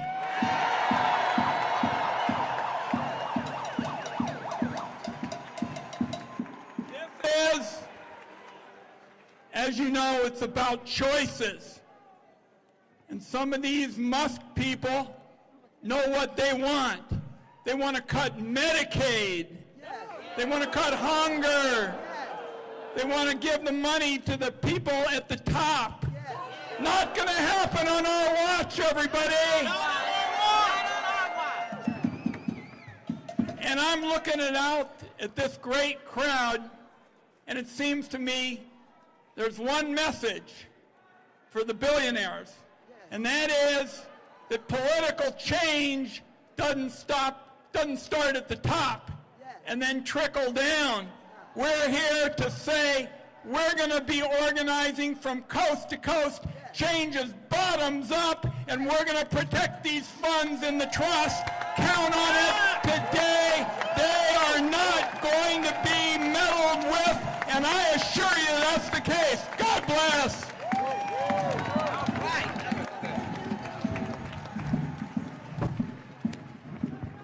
You here for more? Yeah. Let's hear it for more. Yeah. How about Representative Emily Randall from Washington? Where are you at? There we go. Thank you. I represent a community in Washington State with more than 27,000 federal employees, with nearly 100,000 veterans,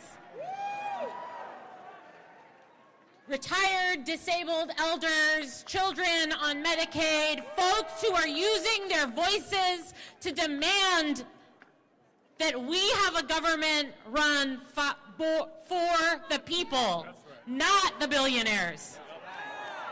My constituents sent me here to do real work for them, to ensure that they have the tools to build the lives and the futures that they dream of. This is a circus that Trump and Musk are creating in order to distract us from the real work and in order to make their cronies rich at our expense. All of our offices have been flooded with calls from neighbors who are desperate, who are scared, who are fighting back. I believe in those people. I believe in all of you and all of us that when we stand together, we will win. Yes. We will take our country back, and we will build a better future for all of us. Thank you.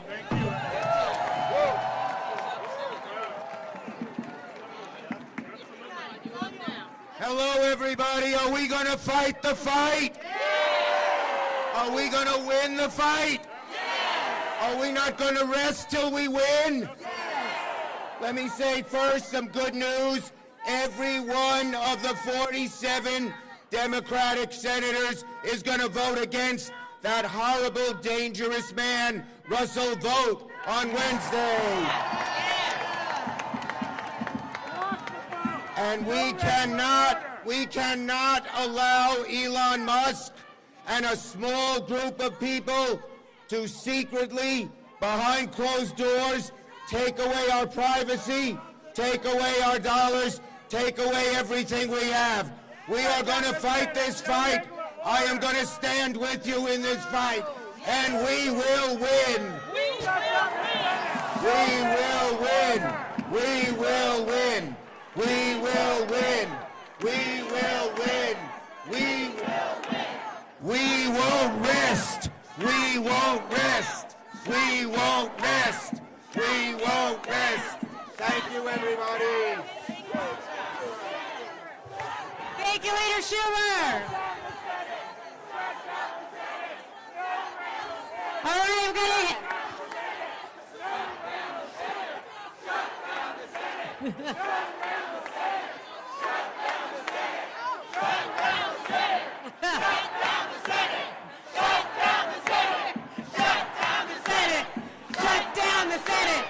Shut down the Senate!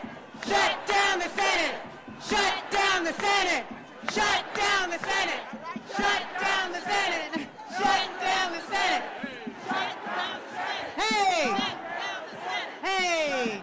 All right, Representative David Min, where are you? There we go. Appreciate you all. So I was just elected to represent the 47th Congressional District in California. I succeeded Katie Porter. And like Katie, like Senator Warren, before going into politics, I was a law professor. And we're here because we are in a constitutional crisis, the likes of which we have never seen in this country. We're here because Elon Musk, an unelected billionaire, is repeatedly and blatantly breaking the law, including by usurping our authorities, the legislative and appropriations authority expressly reserved to Congress. Now, the Constitution is simple. We appropriate the money and Treasury delivers it, but Elon Musk taking it over threatens all that. Musk has claimed powers that even the president does not hold, including the power to, quote, delete agencies that he doesn't like, agencies that Congress created and funded. Now, who the hell gave Elon Musk this authority? Nobody! No one.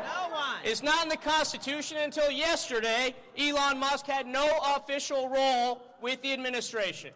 Now, all of us up here today, we had to take an oath, just like every senior White House official, like every senior federal official out there, to support and defend the Constitution of the United States.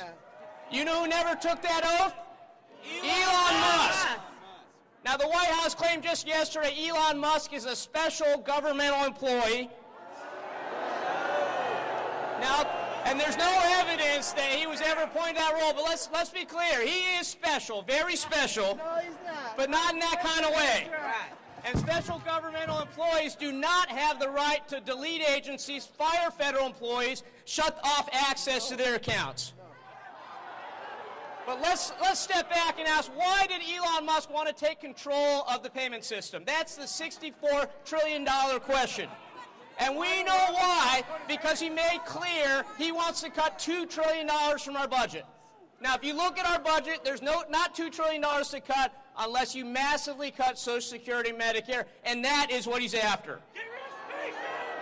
And now he has the ability to shut off your Social Security, Medicare, any payments he wants with the flip of a switch. Obviously, he has control of our information as well. He has broken the law time and time again. This cannot stand.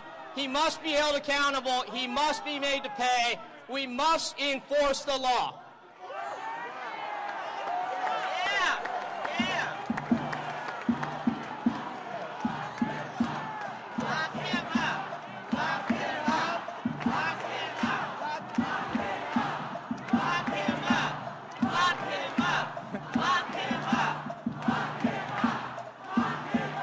So I just want to close with this. I did not vote to elect Elmo as a Bond villain as our President of the United States. We have to uphold the Constitution. That's what we're here to do. Now, Republicans have attacked us time and time again because we model the values of diversity and inclusion. Well, that is what America's about. Don't let them tell us we're not American. We are the true Americans here. America is about us. We have to reclaim our country. USA! USA! USA! USA! Thank you. USA! Thank you, Representative Min. Senator Ed Markey, come join us down here. Thank you. Thank you all. Our patriots, our revolutionaries, they fought against King George. They wanted a democracy. They did not fight to create a king or a dictator. They fought in order to make sure that there would be checks and balances. In Alexander Hamilton, they sing.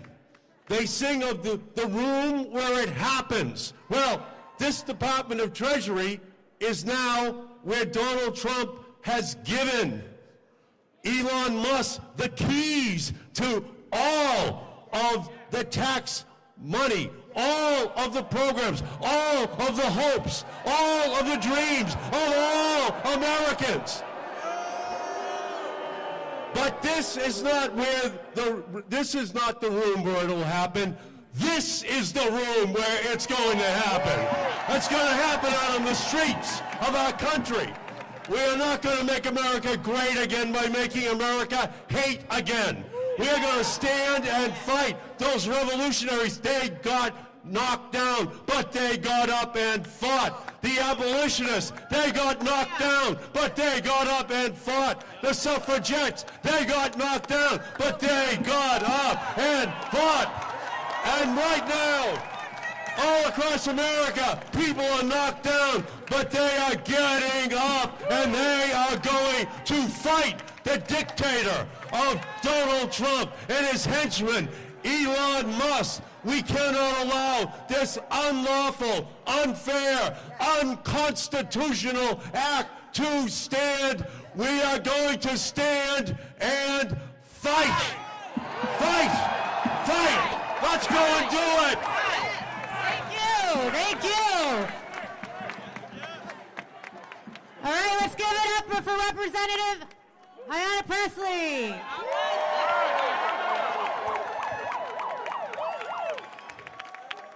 First of all, happy Black History Month, which is American history. There's a sign back there that says Doge actually means dangerous oligarchs grab everything. Well, ain't that the truth? I am so tired of these billionaire boys and their grubby little hands grabbing at everything. Hands off our bodies, hands off our data, hands off our tax refunds, hands off our Social Security checks, hands off our Constitution, hands off our democracy, hands off. As a proud member of the Committee on Oversight, I'm here for some real-time congressional oversight. And you are a beautiful sight to see, and you prove that the power of the people has always been greater than the people in power. That was true in Seneca Falls. That was true in Selma. That was true at Stonewall. And it will be here true today. This is an unprecedented moment, a constitutional crisis, but we will match their energy. With unprecedented organizing, mobilizing, agitating, we will see you in the courts, in Congress, in the streets. Elon Musk is a Nazi Nepo baby.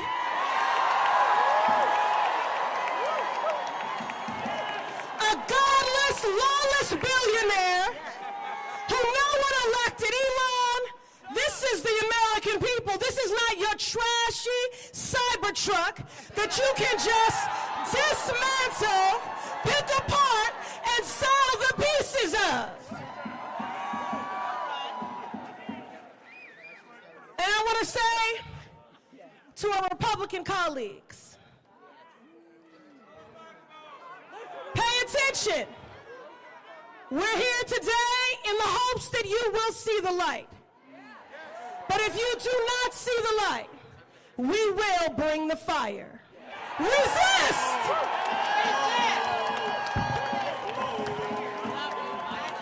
Yes, thank you. Representative Subramaniam, where are you at? Right there. Oh,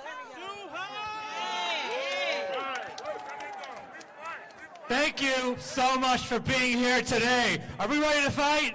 Yeah. Well, we're going to need to, because what's going on inside that building is unprecedented in history. Never before have people who have nothing to do with our government come over here and try to steal our data and try to steal our taxpayer money. They have access right now to the most private information of yours. Your kids, you, everyone you love, they have that information right now. Are we going to let them take it? They have access to all our taxpayer money, and in a flip of a dime, they can take it away from agencies, from taxpayers, from everyone. Social Security, Medicare, Medicaid, they can take it away. Are we going to let them? This is the fight of our lifetime. In 20 years, our kids are going to look back and wonder, what did we do today? What did we do this year? What did we do these next 4 years? What are we going to say to them, right? Are we going to say that we fought? Because what happens when we fight? What happens when we fight? What happens when we fight? Thank you. Thank you, Representative McIver. Who we got? Oh, there you go. Hit. Look, I came here with one simple message, just like you all. We will not take this shit from Donald Trump and Elon Musk. We want you to know, as mentioned, we came here for an oversight visit in this building behind us, and they told us that we had to have an appointment for an oversight visit. So let's let them know loud and clear to let us in. Let us in! Let us in! Let us in! Let us in! Donald Trump! Donald Trump thinks that he is a dictator. But we are going to prove him wrong. I came here to Congress in September, and I want Donald Trump to know that this Jersey girl means business. We will not stand for this. We will fight back. The people always had the power. And I tell folks, we've been talking about it all day today. Someone told us that Republicans had their phones off the hook so they wouldn't take your calls about what's going on here. Bull to that. And I tell you that when we leave here, we need to organize and mobilize and tell people to call every elected official of Congress and let them know, especially the Republicans, that we will not take this. We will fight back. And as I close out, because I know we've been out here for a long time, and God damn it, shut down the Senate. We are at war. Anytime a person can pay $250 million into a campaign and they be given full access to the Department of Treasury of the United States of America, we are at war. Thank you. Thank you. Thank you. Who wants to hear from Jamie Raskin?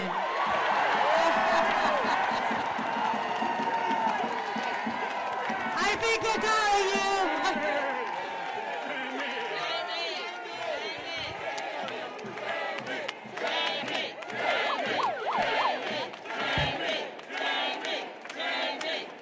My friends,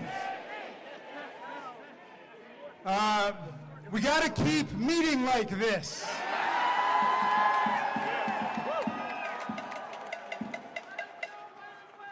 I was at AID yesterday. I'm going to go to USAID to defend the federal workers.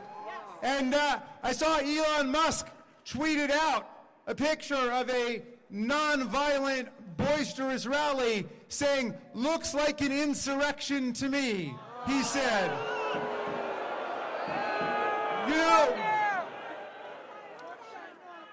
and in his native apartheid South Africa, that might have looked like an insurrection to him, because the authoritarians don't know the difference between an insurrection and a non-violent popular protest.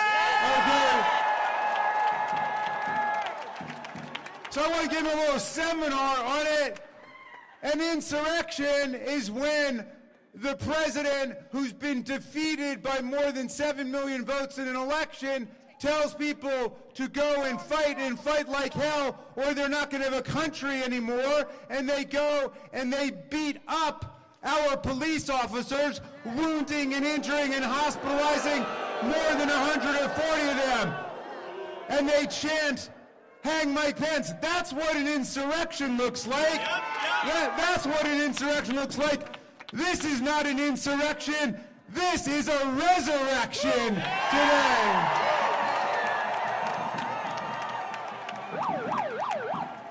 Why don't you tell America what democracy looks like?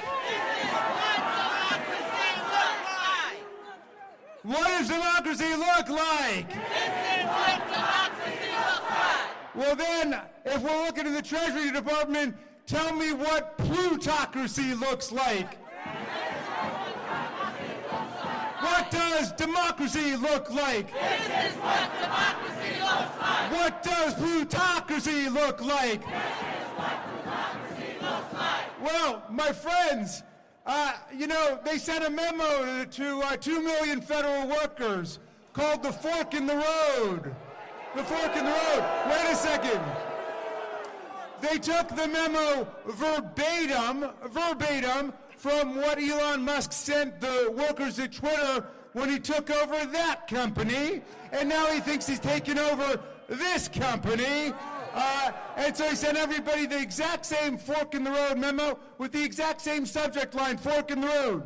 My friends, the real fork in the road is between democracy and autocracy in America. That's the fork in the road. That's the fork in the road. So, we don't have a lot of time to get this right. Do you want Elon Musk controlling your parents' Social Security checks? Do you want Elon Musk controlling the flow of money to the red states or the blue states? Do you want Elon Musk controlling congressional appropriations to disaster areas around America? Are you willing to fight day and night, dawn and dusk, to fight Elon Musk and take our government back? My friends, I'm gonna leave you with the words of some great democracy patriots who we gotta keep close in our hearts. First, the great Frederick Douglass, who was born an hour away from here in the Wye River Plantation. And he became a great freedom fighter in the Civil War and through Reconstruction.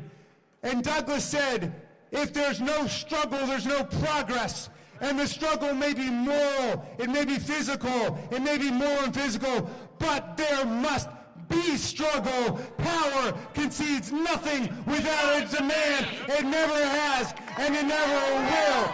A message to you from the great Marylander, Frederick Douglass.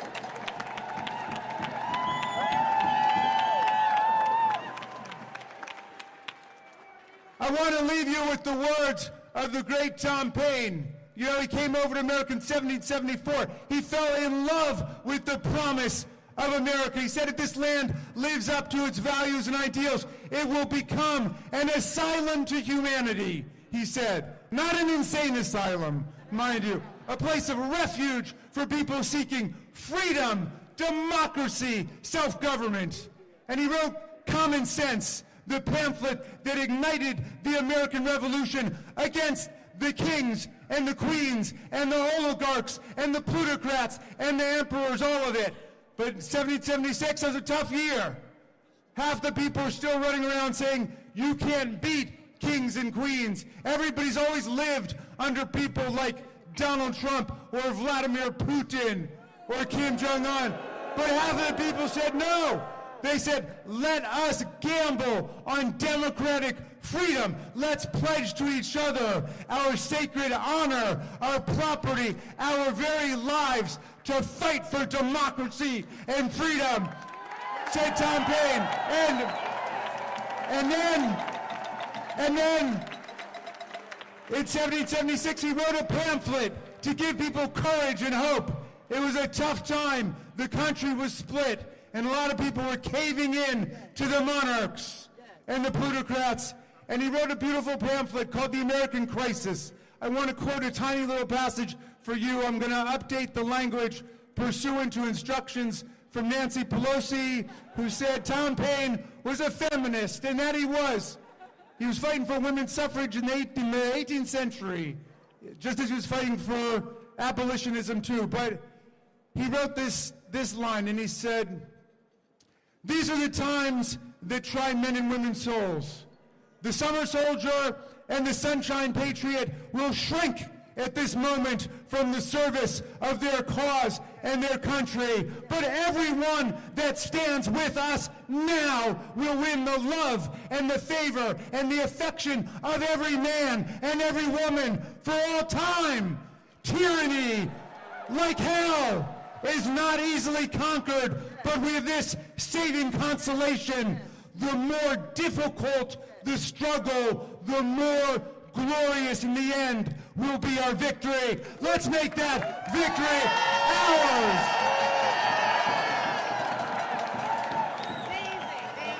Thank you.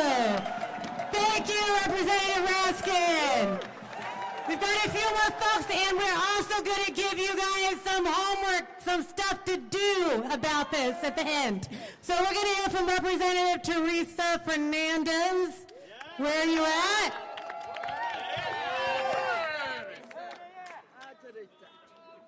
Buenas noches, America. How are you tonight? How is the crowd?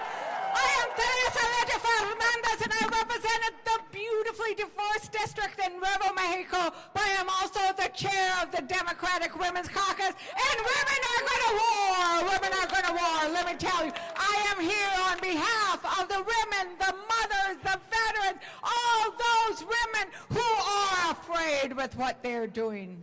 Because we know that they don't want us to know what they are doing, do they? But we do know that they have been attacking women since day one.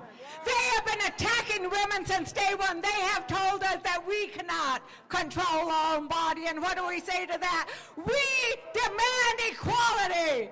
We demand equality. We demand equality. They have been taking food from the mouths of babes. They have been telling military women, you cannot get the health care you deserve. No, absolutely not. And now they are telling us we cannot go in this building to find out. Well, we say, open the doors. We say, open the doors. Open the doors, because we demand the right to know what you are doing. But more importantly, we demand that you take your hands off of our money. We demand that you stop giving an unelected billionaire the right to our savings account, to our retirement account, to our payments, because that's what he has. Would you invite Elon Musk or his interns into your own savings account? Would you ask him to come and rifle through your regular house bills and what you pay and don't pay? Would you, oh my God, would you ask him to say, come on over, take a look at my children's personal data? Hell no, absolutely not. And we cannot let him do that now. We cannot let him do that now, because we know, but it's not just Musk, it's Trump. Because let's face it, that man and his cabinet, they don't think, some of them don't even think we should vote. They don't think we should serve in the army. They don't think we should have the offices that we do. But I tell you, we are in Congress, we do vote, we do show up, and we are here to say, take your hands off of our money. But let me tell you, Trump is betraying the American voters when he gives this power to Musk. But I am going to be asking my Republican colleagues, are you betraying your voters when you don't stand up and speak out? Are you betraying your voters when you don't say no to what Trump is doing? So let me tell you, they might flood the zone, but we are going to flood the phones. We are going to flood the phones with phone calls. And we are going to I am calling on all women across America, call your representatives, flood those phones. All women across America, make sure that every representative, every senator, Democrat, and especially Republican know that this will not do. This will not do. Because when women stand up, we win. When we fight back, we win. When we fight back, we win. When women speak, we war. They don't call us Mama Bear for nothing. Right?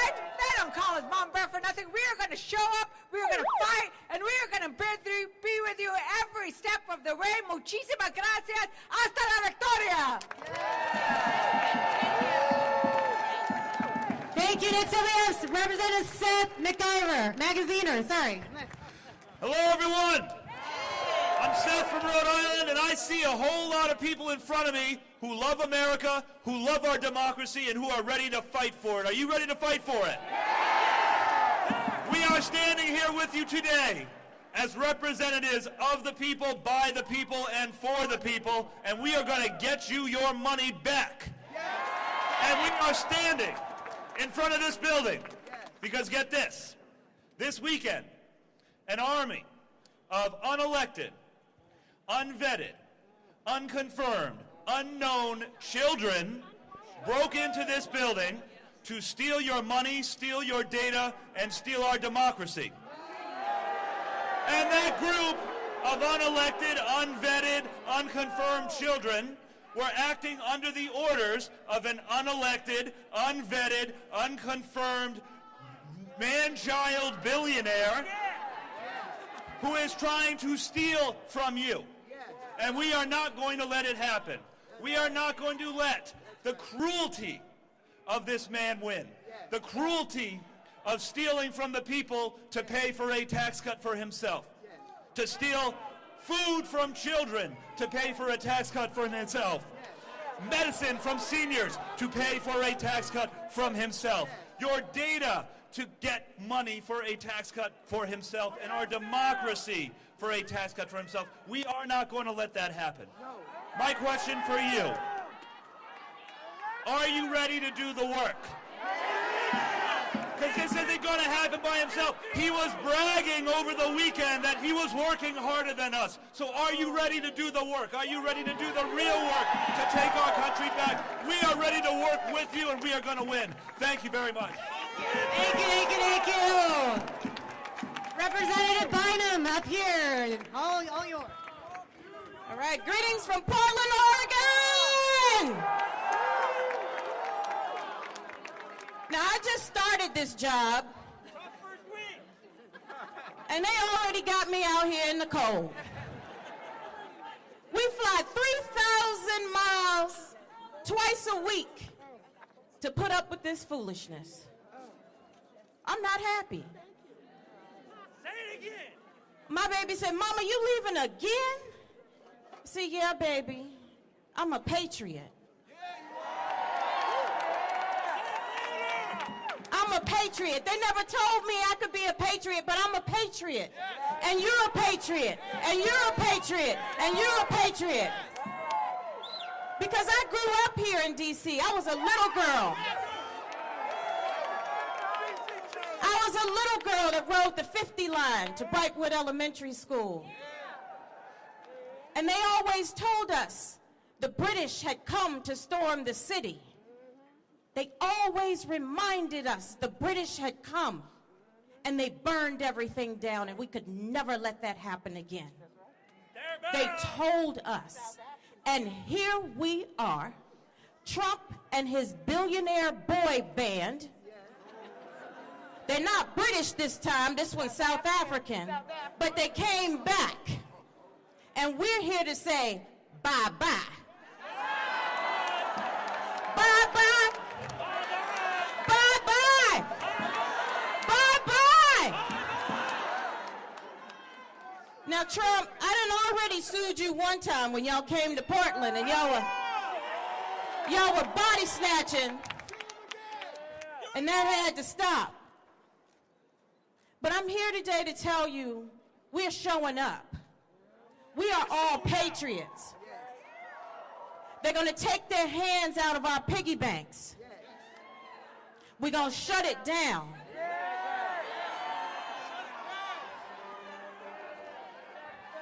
We're going to tell Elon Musk, now listen to me, get your hands out my pockets. Say it with me. Get your hands out my pockets. Get your hands out my pockets. Get your hands out my pockets. Get your hands out my pockets. Get your foot off the Constitution. Take your foot off my neck.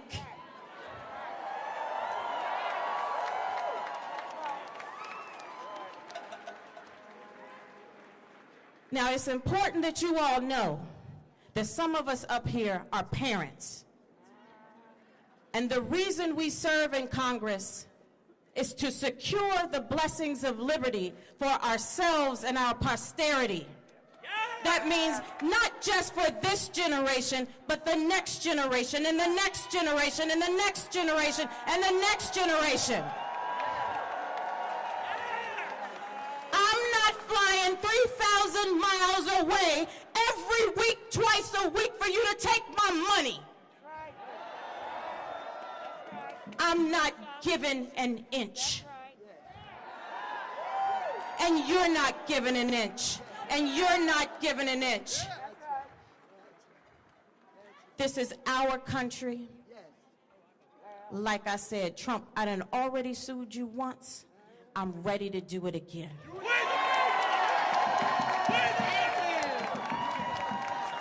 Representative Ansari. Where, there you go. Good evening. Has it been a long year or what? Damn. I represent Phoenix, Arizona, Arizona's 3rd Congressional District, a community of immigrants, a community of veterans, a community of LGBTQ+ individuals, a community of hard-working American people who did not sign up for Elon Musk's hostile takeover of the United States government. We did not sign up for this hostile takeover of the government. Last I checked, Donald Trump was elected as president. But illegal action after illegal action and allowing an unelected billionaire, Elon Musk, to do whatever it is that he pleases, he literally thinks he's a king. And King Trump and Elon Musk are going after all of your freedoms, all of your rights, your money, your health insurance, your privacy, your data, and we cannot stand for it. Thank you for being here tonight. It is so important that people across the country show that this is not acceptable. This is not what a democracy is all about. We will not stand for it. We will use every lever in our power, but we need you. We need you to call your Republican representatives and ask them why they are complicit in the hostile takeover and dismantling of every agency. They went after USAID. They've gone after Treasury. They're going after the Department of Education. They're going after the Environmental Protection Agency. It is outrageous. So thank you so much for fighting with us. We will win this. Thank you, thank you, thank you. Got a few more. We're going to do Representative Becca Berlin next. Hey, Vermont's in the house. Every movement needs a scrappy little dyke, and I am that person. Let's bring it. Everybody, we need to bring all of the energy, all of the talents we have. Each of you have something special to bring to this movement. I see lots of people out here saying, what can we do? How do we put our energy in? Here's the marching orders, folks. First and foremost, you cannot lose hope. I know everyone is exhausted. You're overwhelmed. You feel like you got nothing to give. I get it. You must do what you can when you can. And when you need a break, you turn to the person next to you and say, it's all for you. You go in now. You do what you can when you can. We need all of you to be our eyes and ears. Authoritarians win when we stop paying attention. You have to tune in. You have to document. You have to post what you're seeing. You have to record the truth and get the truth out. I know how tired you are. I know it. But you are not just doing it for you. You're doing it for your neighbors who don't have a pot to piss in. You're doing it for the folks who don't know if their kids are going to get fed tomorrow. This is not just about us. It's about everyone. It's about everyone. And we know protesting today, they are not thinking about us. They are only thinking of them. So here's what you need to do. I need each and every one of you to get in touch with your inner scrappy little dyke. I need you to be fierce. I need you to be focused. I need you to wake up every day and say, I am in the fight. Are you with me? Let's go! How about that? Yes! Representative Gomez, you're... When we fight, when we fight, I'm Jimmy Gomez from Los Angeles. Before I was ever elected, I was a union member and a union organizer with the American Federation of State, County, and Municipal Employees. And we learned that we are our brothers and sisters keepers. That when we speak, we make more noise than the 10,000 people who remain silent. So are we going to make some noise? Are we going to fight in Congress? Are we going to fight in the courts? Are we going to fight in the agencies? And are we going to win? Also, I am also on the Ways and Means Committee. It is not the sexy committee that judiciary or oversight. You do not see us fighting, but we do fight. Because this committee is the most powerful committee in the House of Representatives. It has direct oversight of the Secretary of the Treasury. It has direct oversight over taxes. It has direct oversight over trade. And then what they're going to try to do is pass a tax cut that gives $5 to $8 trillion to the richest 1/10 of 1% of Americans. That's what this is about. And here's the thing.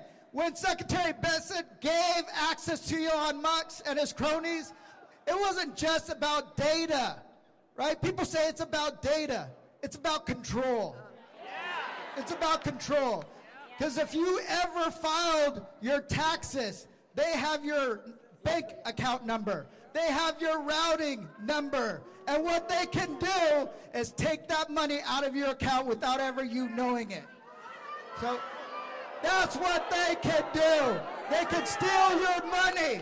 And what we're going to say, what we're going to do is we're going to stop the steal. We're going to stop them from stealing your parents' money, your Social Security money. We're going to make sure that we push back, because it's all about giving tax cuts of almost $8 trillion to the wealthiest individuals in this country. And it's time that we stop the billionaire establishment from stealing our future. Thank you. Thank you. Representative Gallagher, let's hear it. How are you doing out here?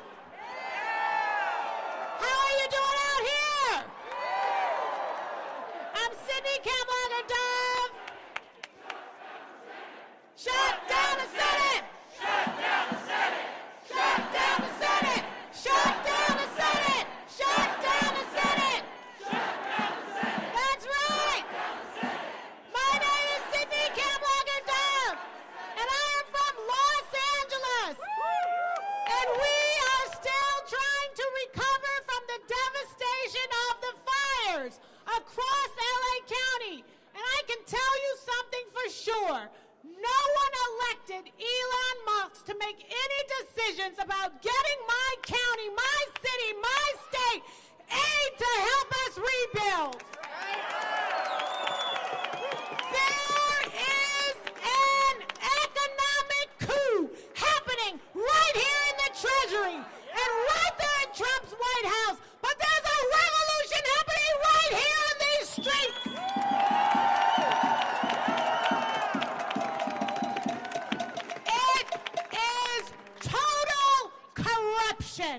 For an unhinged, unqualified, unvetted billionaire like Elon Musk and his sycophants to come into our treasury to try to take control of our government, to have access to our Social Security numbers, our Social Security payments, our medical benefits, all of the information that we use when we are trying to get a motherfucking tax return. And you're gonna take our money? Homie, don't play that. We are here because it is time to take the gloves off. We are here because we are not going to take this lying down.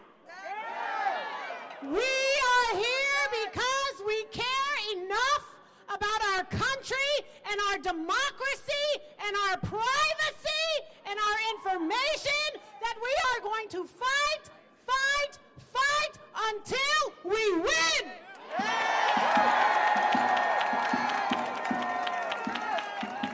And let me tell you something, people. You gotta eat your Wheaties. Because this is going to be protracted. This revolution will be televised, but not on X, and we are going to get up every single day and show and share and document the steal. We are going to show and tell and document the truth. We are going to show and tell and document democracy and the Constitution so that we remind every single person who is apathetic or has been sleeping that this is the time to wake up, this is the time to rise, and this is the time to fight so that we win.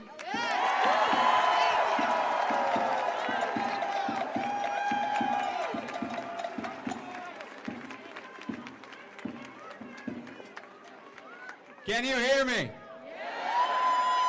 I'm Ezra Levin, co-founder of Indivisible. It's not your money, Musk. It's not your money, Musk. It's our money. Whose money? Whose money? Whose money?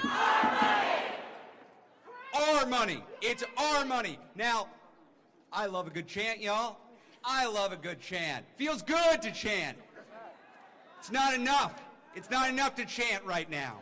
Okay? It is a school night. I'm going to give y'all some homework. Okay? I'm going to talk about one man. He was here earlier. He left a little bit earlier, but I have a message for him. Leader Schumer, you were here. You led some good chants. I like to hear those chants. Do something. Do something. Do something. Do something. Hey, I've heard another chant here a few times tonight. I've heard it a few times. Shut down the Senate. Shut down the Senate. Shut down the Senate. Shut down the Senate. Look. Hey, y'all. I like to yell at Chuck Schumer as much as the next guy. That is also enough. Chuck Schumer is leader of the Democrats in the Senate. Let me tell you what happened today. There was a vote for yet another nominee, another Trump nominee to lead the VA. You know, that's how I felt too. That's how I felt too. 22 Senate Democrats voted for that nominee. 22 Senate Democrats. You want Chuck Schumer to do something? You tell your Democratic senator to oppose these nominees. Oppose these nominees. It is on all of us. It is on all of us to bring this message. There are 3 pieces of homework I want you to bring home with you tonight and then to bring to your senators tomorrow. One, blanket opposition to these nominees. When I say opposition, you say blanket. Opposition. Opposition. Opposition. That's right, blanket opposition. Number two, we need to withhold unanimous consent. I know that's technical, I know that's wonky, but if we are going to get our senators to actually do something, we have to tell them what we want to do. Withhold unanimous consent. Withhold unanimous consent. I I love you guys. Okay, the third thing we need them to do is we need to make Republicans in the Senate, their lives need to be miserable. They need to get worn out having to stand up in that chamber and hold the floor. They need to say, we're doing this and we're going to lose sleep over doing this and stay in the Senate chamber doing this. That means quorum calls, quorum calls, quorum calls, quorum calls, quorum calls, quorum calls, quorum calls. What does all this do? Shut down the Senate. Shut down the Senate. Shut down the Senate. Yes, that's on Chuck Schumer, but that's on all of us. That's on all Senate Democrats. We all have a role, okay? That is what we are going to do. Now, the easy way to think about this is when you're going and talking to your Democratic senator, you say, hey, imagine you are Mitch McConnell in the minority, and then do what that asshole would do. That's what you're going to do. Are we going to unify this Democratic opposition? Yes! Are we going to stop what Donald Trump and Elon Musk are doing to our country? Yes! Is Trump a king? No! Oh, that's news to me. Does Musk have a mandate? No! Are we going to use the tools available to us to fight for this democratic republic? Yes! Are we going to win? Yes! Are we going to win? Yes! Shut down the damn Senate. Thanks, folks. Go home and call your senators. Go to meet with their officers. Have a good night.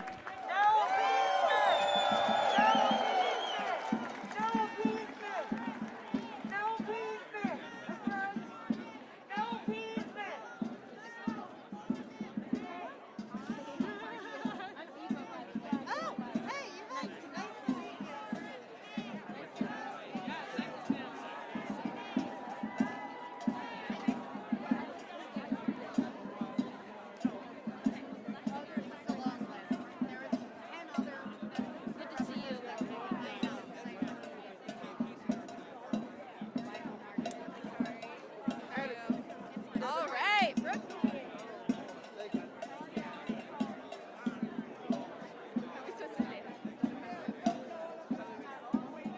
Oh, wow.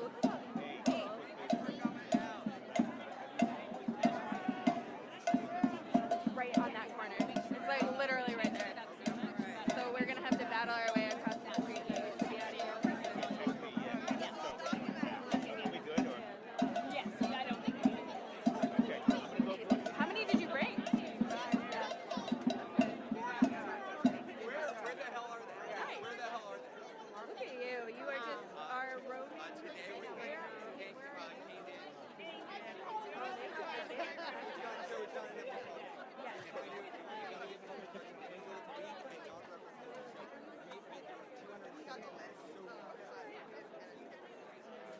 kind of just want to drop you and offload at home. I might do that.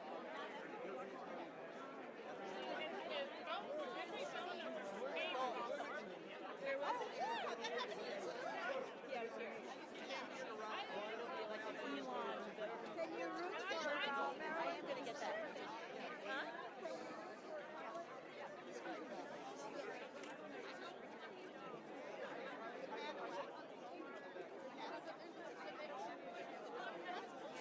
I saw you with your double camera duty. Oops, sorry. You get any good ones in commercial?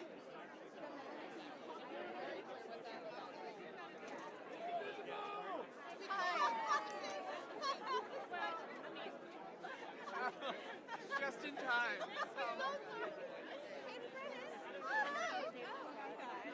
Hi.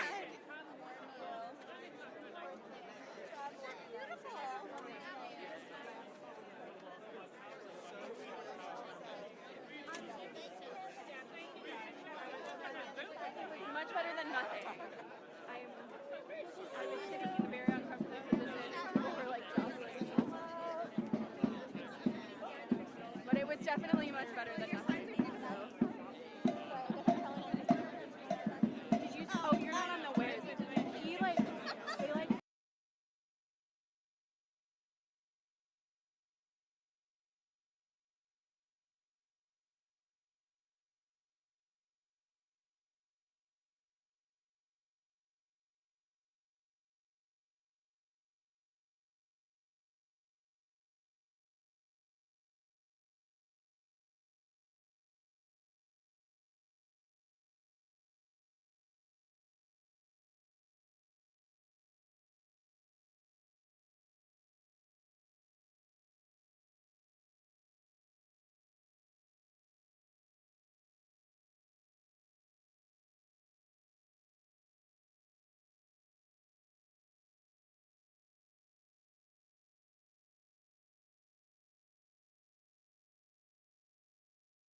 Ladies and gentlemen, the President of the United States and the Prime Minister of the State of Israel.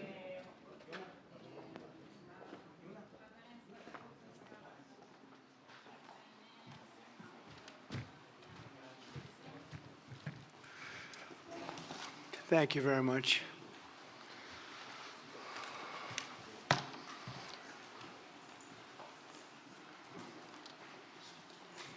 That's a lot of press. Congratulations. You bring them out. You really bring them out. Today, I'm delighted to welcome Israeli Prime Minister Benjamin Netanyahu back to the White House. It's a wonderful feeling and a wonderful event. We had fantastic talks. And thank you very much with your staff. He's the first foreign head of state to visit during our administration. And Bibi, I want to say it's an honor to have you with us. Over the past 4 years, the U.S. and the Israeli alliance has been tested more than any time in history. But the bonds of friendship and affection between the American and Israeli people have endured for generations, and they are absolutely unbreakable. They are unbreakable. I'm confident that under our leadership, the cherished alliance between our two countries will soon be stronger than ever. We had a great relationship. We had great victories together 4 years ago. Not so many victories over the past 4 years, however. In my first term, Prime Minister and I forged a tremendously successful partnership that brought peace and stability to the Middle East like it hadn't seen in decades. Together, we defeated ISIS. We ended the disastrous Iran nuclear deal, one of the worst deals ever made, by the way, and imposed the toughest ever sanctions on the Iranian regime. We starved Hamas and Iran's other terrorist proxies, and we starved them like they had never seen before. Resources and support disappeared for them. I recognized Israel's capital, opened the American embassy in Jerusalem, and got it built, by the way.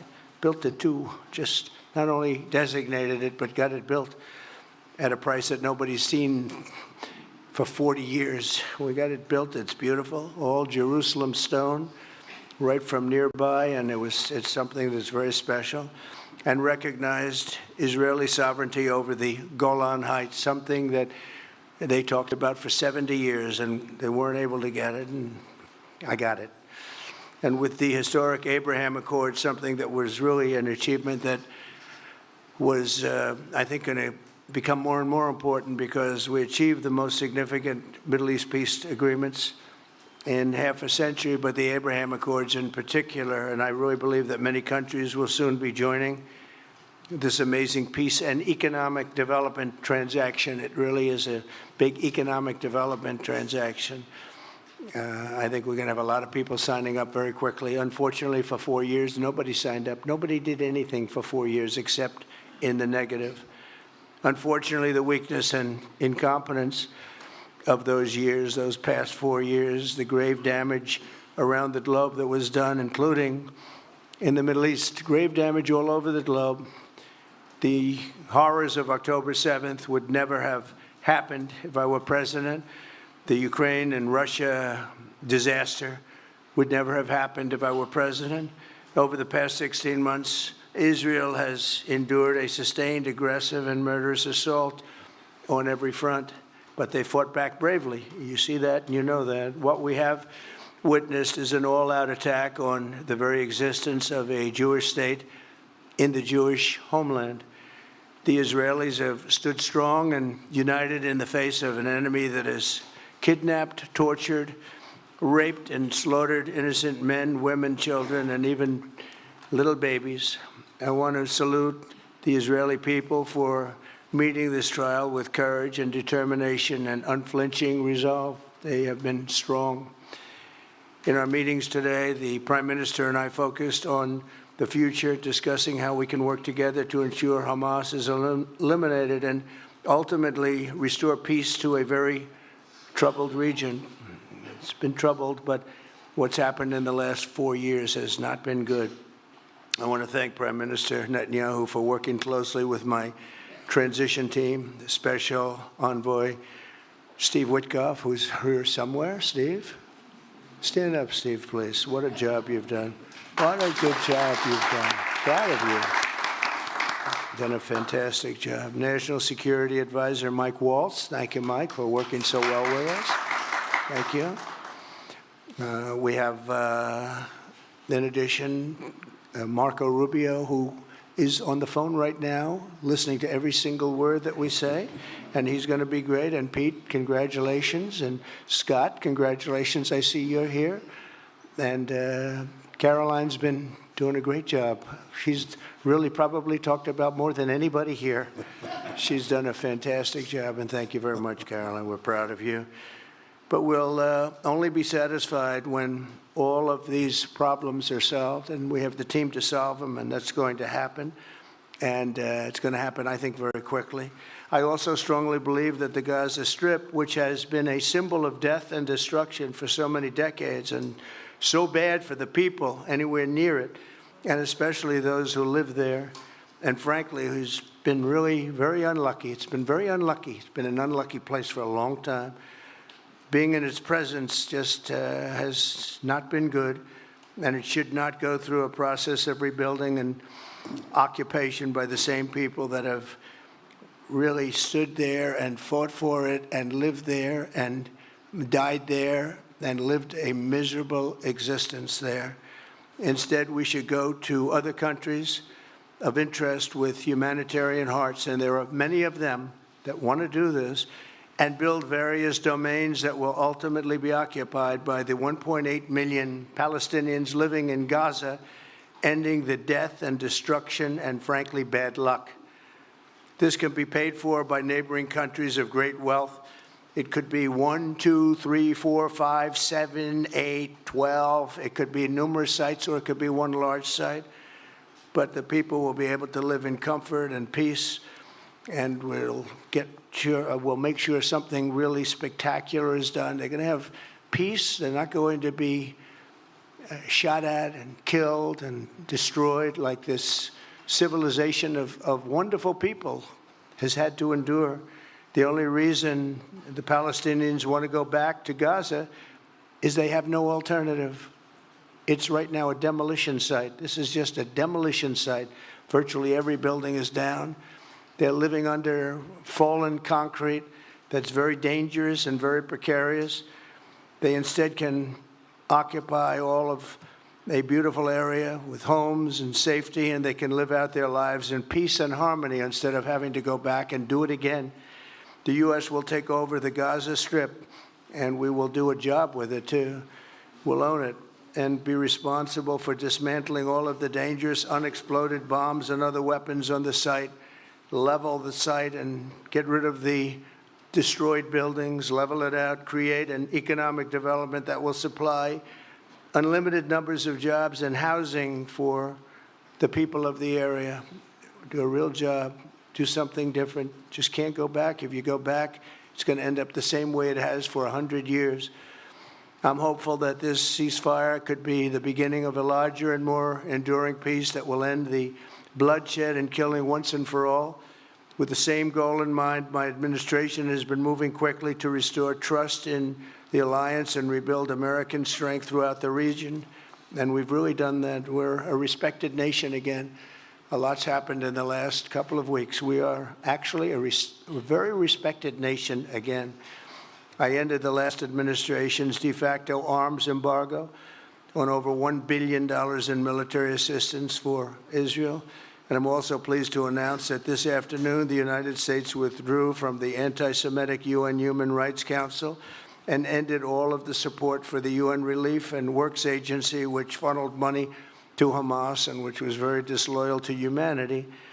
Today, I also took action to restore a maximum pressure policy on the Iranian regime, and we will once again enforce the most aggressive possible sanctions, drive Iranian oil exports to zero, and diminish the regime's capacity to fund terror throughout the region and throughout the world.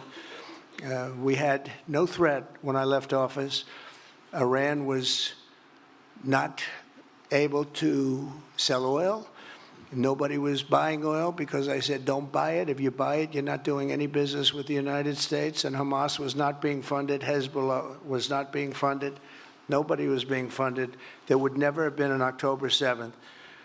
2 weeks ago, I once again designated the Houthis as a terrorist organization. They're trying to destroy world shipping lanes, and that's not going to happen.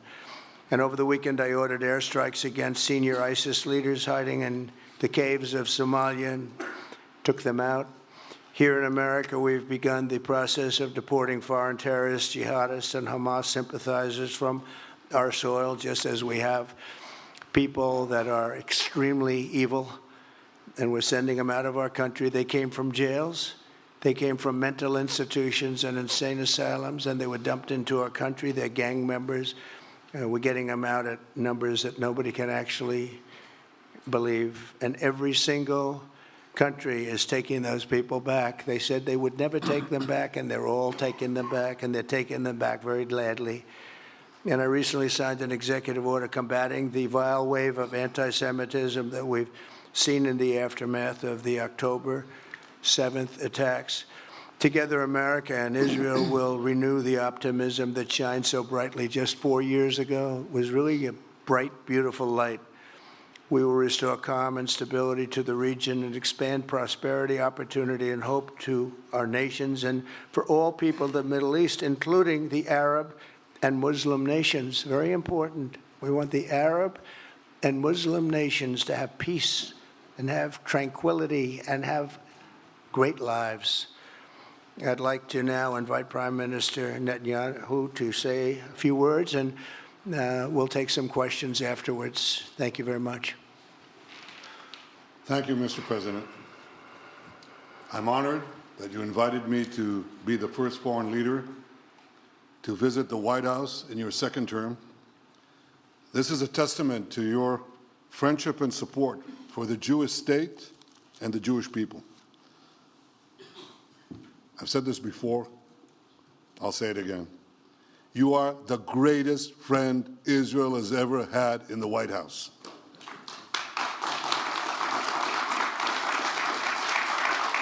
And that's why the people of Israel have such enormous respect for you.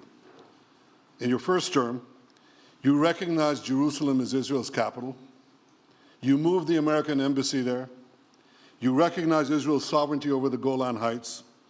You withdrew from the disastrous Iran nuclear deal. I remember we spoke about it. You said, this is the worst deal I've ever seen. I'm elected, I'm walking out of it. That's exactly what you did. And I think it speaks loudly for just common sense, just looking at things and seeing them as they are. And of course, you also brokered the groundbreaking Abraham Accords in which Israel made peace with 4 Arab states. We did this in 4 months. Nothing happened for a quarter of a century, but in 4 months, we were able, working together under your leadership, to have 4 historic peace accords. And now in the first days of your second term, you picked up right where you left off. Your leadership helped bring our hostages home, among them American citizens. You freed up munitions that have been withheld from Israel. They had been withheld from Israel in the midst of a 7-front war for our existence. And you just freed it. You ended unjust sanctions against law-abiding Israeli citizens. You boldly confronted the scourge of anti-Semitism. You stopped funding, as you just said, international organizations like UNRWA that support and fund terrorists. And today, you renewed the maximum pressure campaign against Iran. Ladies and gentlemen, all this in just 2 weeks. Can we imagine where we'll be in 4 years? I can. I know you can, Mr. President. For our part, we in Israel have been pretty busy too. Since the horrendous October 7th attack, we've been fighting our common enemies and changing the face of the Middle East. On that infamous day, Hamas monsters savagely murdered 1,200 innocent people, including more than 40 Americans. They beheaded men, they raped women, they burnt babies alive, and they took 251 people hostage to the dungeons of Gaza. And after this worst attack on Jews since the Holocaust, Iran and its henchmen in the Middle East were absolutely ecstatic. Haniya praised the massacre. Sinwar said that Israel was finished. Nasrallah boasted that Israel was, here's what he said, as feeble as a spider's web. Well, Mr. President, Haniya is gone. Sinwar is gone. Nasrallah is gone. We've devastated Hamas. We decimated Hezbollah. We destroyed Assad's remaining armaments. And we crippled Iran's air defenses. And in doing this, we've defeated some of America's worst enemies. We took out terrorists who were wanted for decades for shedding rivers of American blood, including the blood of 241 Marines murdered in Beirut. We accomplished all this with the indomitable spirit of our people and the boundless courage of our soldiers. The Bible says that the people of Israel shall rise like lions, and boy did we rise. Today, the roar of the Lion of Judah is heard loudly throughout the Middle East. Israel has never been stronger, and the Iran terror axis has never been weaker. But as we discussed, Mr. President, to secure our future and bring peace to our region, we have to finish the job. In Gaza, Israel has three goals: destroy Hamas's military and governing capabilities, secure the release of all of our hostages, and ensure that Gaza never again poses a threat to Israel. I believe, Mr. President, that your willingness to puncture conventional thinking that has failed time and time and time again, your willingness to think outside the box with fresh ideas will help us achieve all these goals. And I've seen you do this many times. You cut to the chase. You see things others refuse to see. You say things others refuse to say. And after the jaws drop, people scratch their heads and they say, you know, he's right.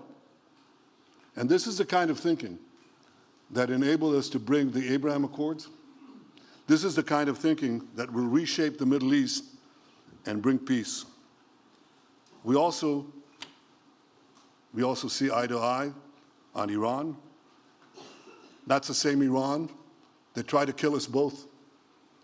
They tried to kill you, Mr. President. They tried through their proxies to kill me. We're both committed to rolling back Iran's aggression in the region and ensuring that Iran never develops a nuclear weapon. Mr. President, ladies and gentlemen, Israel will end the war by winning the war. Israel's victory will be America's victory. We will not only win the war, working together, we will win the peace. With your leadership, Mr. President, and our partnership, I believe that we will forge a brilliant future for our region and bring our great alliance to even greater heights. Thank you. Thank you very much, baby. Very nice. Thank you. And J.D. Vance, everybody. J.D., please, Vice President, stand up. He's been doing a good job. He's been working very hard on all things, but this in particular. We'll take some questions, please. Yes, ma'am. Go ahead, please. Go ahead. Yeah, go ahead. Mr. President, can a normalization deal with Saudi Arabia be achieved without the acknowledgement of a Palestinian state? That question for you too, Mr. Prime Minister.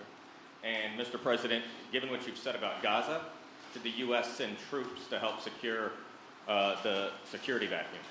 So Saudi Arabia is going to be very helpful, and they have been very helpful. They want peace in the Middle East. It's very simple.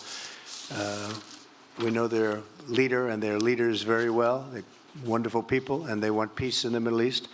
As far as Gaza is concerned, we'll do what is necessary. If it's necessary, we'll do that. We're going to take over that peace, and we're going to develop it, create thousands and thousands of jobs, and it'll be something that the entire Middle East can be very proud of.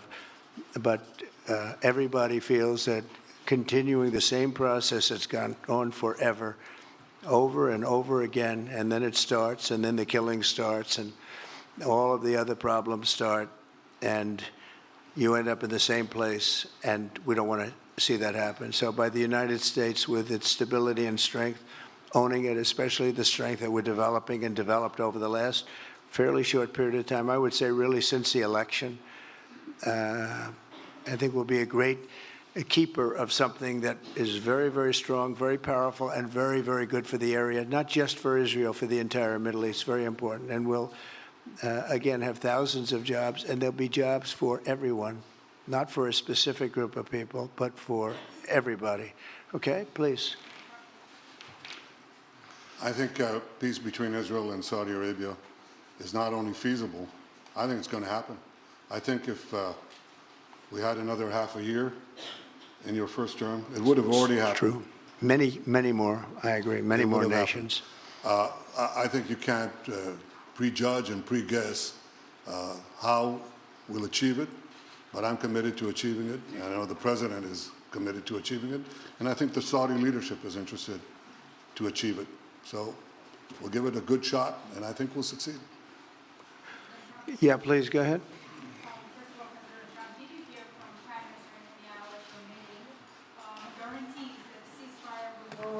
Including phase 2, and Prime Minister Netanyahu, question for you. Why are you refusing to set up a national commission to investigate the failures of October 7th? Well, I can't tell you whether or not the ceasefire will hold. We've done, I think, a very masterful job. We weren't helped very much by the Biden administration, I can tell you that. But we've gotten quite a few hostages out. We're going to get more out. But we're dealing with very complex people. And we are going to see whether or not it holds. We certainly want to have more come out. They've come out damaged in many ways, very damaged people. But they're going to get better, and they're going to be strong, and they're going to have a good life. And we hope to get as many as possible out. Whether or not it holds, I don't know. We hope it holds. We hope it holds. I think that at the appropriate time, which I think will enable us to really investigate what happens, what were the causes of the failures, by an independent commission that will be accepted by the majority of the people.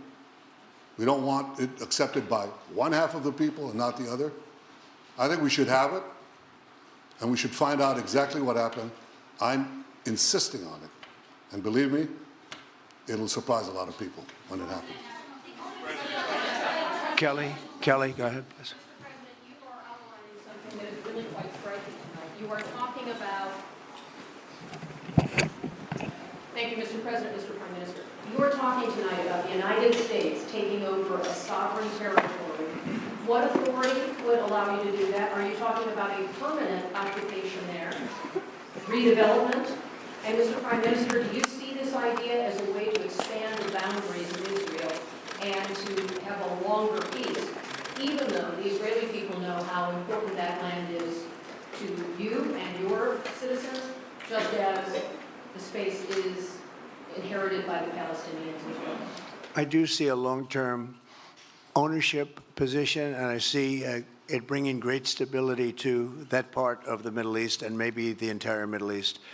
And everybody I've spoken to, this was not a decision made lightly. Everybody I've spoken to loves the idea of the United States owning that piece of land, developing and creating thousands of jobs with something that will be magnificent in a really magnificent area that nobody would know. Nobody can look because all they see is death and destruction and rubble and demolished buildings falling all over. It's just a terrible sight. I've studied it. I've studied this very closely over a lot of months, and I've seen it from every different angle. And it's a very, very dangerous place to be, and it's only going to get worse. And I think this is an idea that's gotten tremendous, and I'm talking about from the highest level of leadership, gotten tremendous praise. And if the United States can help to bring stability and peace in the Middle East, we'll do that. Bibi? I mentioned again tonight our three goals. And the third goal is to make sure that Gaza never poses a threat to Israel again. President Trump is taking it to a much higher level. He sees a different future for that piece of land that has been the focus of so much terrorism, so many attacks against us, so many trials and so many tribulations. He has a different idea. And I think it's worth paying attention to this. We're talking about it. He's exploring it with his people, with his staff. I think it's something that could change history. And it's worthwhile really pursuing this avenue. Yeah, please, go ahead. Go ahead. Right. A question for you. Can you hear me?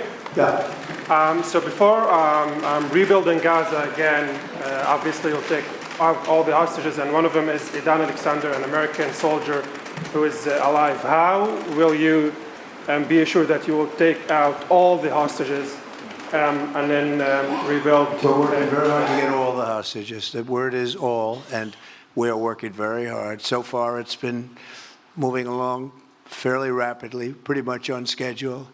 I'd love to have them all out at one time, but we're taking them out, and tomorrow more are being released, and over the days more, and then we'll go into a phase 2. But we'd like to get all of the hostages, and if we don't, it will just make us somewhat more violent. I will tell you that, because they would have broken their word. Mr. Witkoff and his entire group have been working 24 hours around the clock, and they want them out, and promises have been made to them, and we'll see whether or not those promises will be kept. But we want all the hostages, that's right. How much time do you think it will take? Do you support Israeli sovereignty in Judea and Samaria, areas which many believe is the biblical homeland of the Jewish people? Well, we're discussing that with many of your representatives. You're represented very well, and people do like the idea, but we haven't taken a position on it yet. But we will be we'll be making an announcement probably on that very specific topic over the next 4 weeks. Go ahead, please. Please. Thank you so much, Mr. President. So you just said that you think all the Palestinians should be relocated to other countries. Does it mean that you do not support a two-state solution? It doesn't mean anything about a two-state or one state or any other state. It means that we want to have, we want to give people a chance at life. They have never had a chance at life because the Gaza Strip has been a hellhole for people living there. It's been horrible. Hamas has made it so bad, so dangerous, so unfair to people. And by doing what I'm recommending that we do, it's a very strong recommendation, but it is a strong recommendation. By doing that, we think we're going to bring perhaps great peace to long beyond this area. And I have to stress, this is not for Israel. This is for everybody in the Middle East, Arabs, Muslims. This is for everybody. This would be where they can partake in terms of jobs and living and all of the other benefits. And I think it's very important. It just doesn't work the other way. You know, you can't keep trying. They just has been going along for so many decades, you can't even count. You just can't keep doing. You have to learn from history. You can't keep doing the same mistake over and over again. Gaza is a hellhole right now. It was before the bombing started, frankly. And we're going to give people a chance to live in a beautiful community that's safe and secure. And I think you're going to see a tremendous outflowing of support. I can tell you, I spoke to other leaders of countries in the Middle East, and they love the idea. They say it would really bring stability, and what we need is stability. Yes, sir, please. Go ahead. Thank you. Are you still committed to imposing sanctions on the ICC, despite the move being stalled in the Senate? And please, a question for the Prime Minister as well. The President has been very clear about his desire to achieve a deal with Saudi Arabia. How do you settle this if Israel is required to renew the war against Hamas in the future? Go ahead, baby. I think everybody understands that just as the President fought and defeated Al-Qaeda and ISIS, that we can't leave Hamas there because Hamas will continue the battle to destroy Israel They'll do, you know, when in this temporary ceasefire, one of their leaders comes out, you know what he says? We're going to do October 7th again, except we'll do it bigger. So obviously, you can't talk about peace neither with Hamas or in the Middle East if this, you know, toxic, murderous organization is left standing. Any more than you could make peace in Europe after World War II if the Nazi regime was left standing and the Nazi army was left standing. You want a different future? You got to knock out the people who want to destroy you and destroy peace. That's what we're going to do. I think that will also usher in, actually, the peace with Saudi Arabia and with others. And I think there will be others, too. Yes, ma'am. Go ahead. As a high expectation from you. Do you have any plan to change Afghanistan situation? Are you able to recognize Taliban? Because I'm an Afghan journalist, Afghan Safar woman. Any comment about Afghanistan? What's your future plan for the Afghan people, especially Afghanistan? I have a little hard time understanding you. Where are you from? Oh. Actually, it's a beautiful voice and a beautiful accent. The only problem is I can't understand a word you're saying. But I just say this, good luck, live in peace. Go ahead, please. That's okay, yeah, please. And Prime Minister, you said earlier today that it was tough for you to implement these sanctions on Iran, but you did indicate that you were willing to negotiate with them. What would that look like, and are you in conversations with them? And the same for the Prime Minister, sir. I hated doing it. I want Iran to be peaceful and successful. I hated doing it. I did it once before, and we brought them down to a level where they were unable to give any money. They had to survive themselves, and they had no money. They were essentially broke, and they had no money for, as I said, Hezbollah. They had no money for Hamas. They had no money for any form of terror. The 28, if you call it, the 28 sites of terror, they had no money for any of it. They had to do their own and focus on their own well-being. And I hated to do it then, and I hate to do it just as much now. And I say this, and I say this to Iran, who's listening very intently. I would love to be able to make a great deal, a deal where you can get on with your lives and you'll do wonderfully. You'll do wonderfully. Incredible people, industrious, beautiful, just an unbelievable group of people in Iran.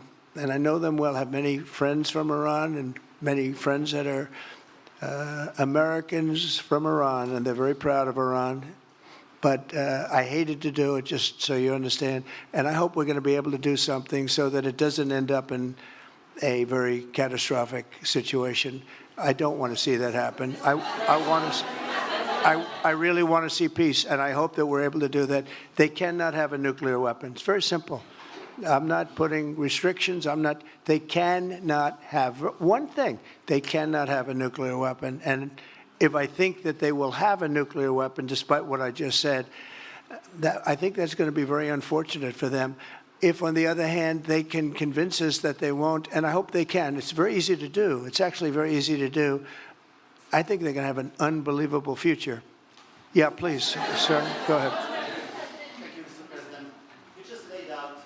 Plan for Gaza. Yes. Can you lay out your plan for Ukraine and also for Ukraine? For Ukraine, yes. You consider yourself a strong leader. You blamed your predecessor for letting Russia to take over Ukraine. Will you demand from Putin get out of Ukraine, from sovereign territory of Ukraine? So we're dealing right now in the subject. I don't want to spend a lot of time because we're here for another reason, but we are having very good talks, very constructive talks on Ukraine. And we are talking to the Russians. We're talking to the Ukrainian leadership. It would have never happened. That would have never happened. It should have never happened. I get reports every week, the number of soldiers, mostly soldiers now. The cities have been largely demolished. You talk about a very sad sight to see. We talk Gaza. Well, many of these cities look as bad as Gaza and worse, what's happened to them. And I want to see that end. And I want to see it end for one simple reason, the life of young people being absolutely obliterated on both sides. You probably have 700,000 Ukrainian soldiers dead, 800,000, maybe more Russian soldiers dead. It's very flat land, and the only thing that's going to stop a bullet is a human body. In this case, usually soldiers. And the numbers are staggering when you hear the real numbers in Ukraine, what the numbers are. And this doesn't include the cities that have been demolished and all of the people that were killed. So I want to see it stopped. We're having very good talks, and I think we're going to get it. I think something will be hopefully dramatically, it will rise above everything. You can't let this continue. This is an absolute slaughter that's taking place on the beautiful farmlands of Ukraine, and we have to stop it. We can't let this continue. It is a human tragedy, and we're going to try very hard to stop it. Yeah, please, go ahead, sir. Go ahead. Thank you very much. Mr. President, what's your view about the Palestinian leader Abbas' role in all the regional changes you want to do? And a question for the Prime Minister, what's your view on President Trump wanting to reach a deal with Iran and not a much more active military stance towards it? Go ahead, baby. Go ahead. I think the President just said something that I think is the pivot of everything that we're talking about. He said Iran cannot have a nuclear weapon. And we fully agree with that. If this goal can be achieved by a maximum pressure campaign, so be it. But I think the most important thing is to focus on the goal, which the President just did, and I fully agree with him. Well, I said it, and he said it very well. It's a campaign of pressure to see if we can get something done. He doesn't want to do what some people think will automatically happen because they're very difficult people to deal with, as you know. But if we could solve this problem without warfare, without all of the things that you've been witnessing over the last number of years, it would be, I think it would be a tremendous thing. Go ahead, please. Do you have any plans to visit Israel soon? To visit where? Israel and Gaza. Oh, well, I love Israel. I will visit there, and I'll visit Gaza, and I'll visit Saudi Arabia, and I'll visit other places all over the Middle East. The Middle East is an incredible place, so vibrant, so it's just one of the really beautiful places and with great people. And I think a lot of bad leadership has taken place in the Middle East that's allowed this to happen. It's just terrible. And that includes on the American side, by the way. We should have never gone in there a long time ago, spent trillions of dollars and created so much death. So that includes Americans. But, yeah, I'll be visiting a lot of different places in the Middle East. I've been invited everywhere, but I will be visiting some, yeah. Okay. Let's go. Caitlin, go ahead, Caitlin. Caitlin, go ahead. On what you were saying there. Say it. Go ahead, please. Just to follow up on what you were saying about the Gazans leaving Gaza and going to other countries. One, where exactly are you suggesting that they should go? And two, are you saying they should return after it's rebuilt? And if not, who do you envision living there? I envision a world, people living there, the world's people.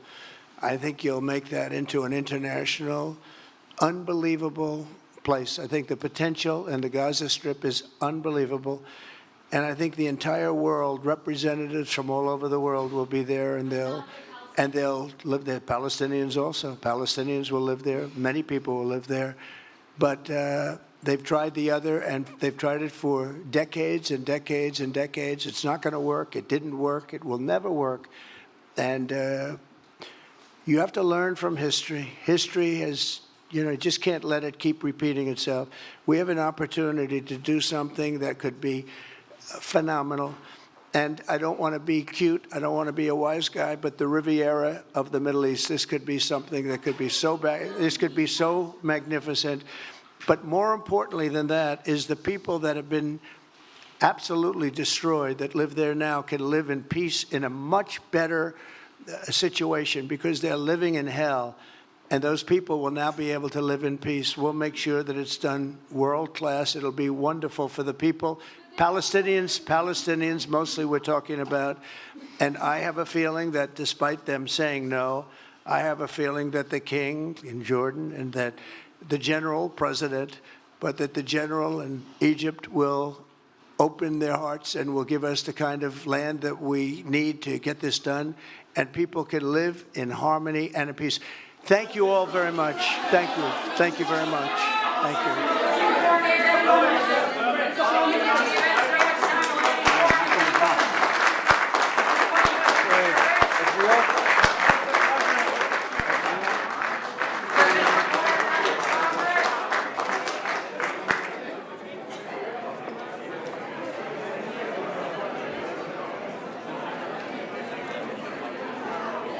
Before you do your live shot, let's get one side. Before you do your live shot.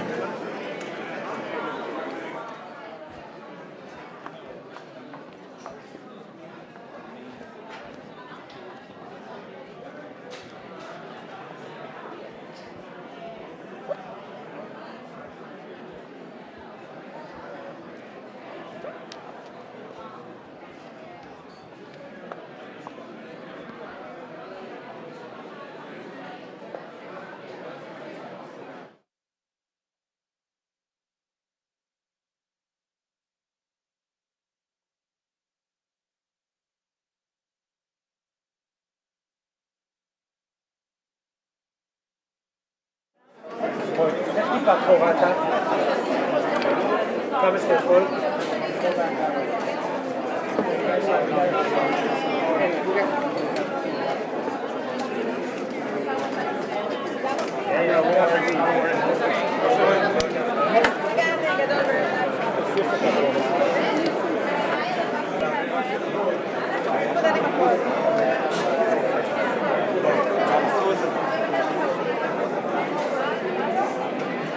קודם כל באמת היה חשוב לשמוע, הוא דיבר הרבה על עזה, הוא רוצה לשמור בעזה ולבנות את עזה, עכשיו אנחנו שומעים שארצות הברית תשתלט על עזה ותעשה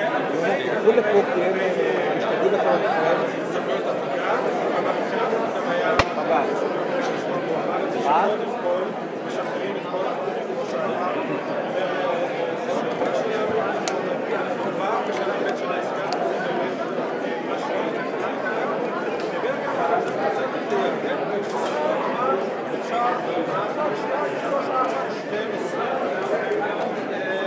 מה הבורסת השמות?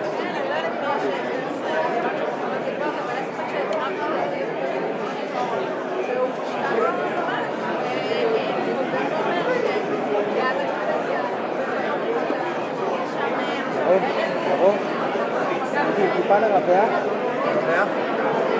זהו, רגע.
There was a lot of chatter here in D.C. about whether that was a part of this visit, whether a part of this visit was Prime Minister Netanyahu trying to get permission from the United States or advance a conversation about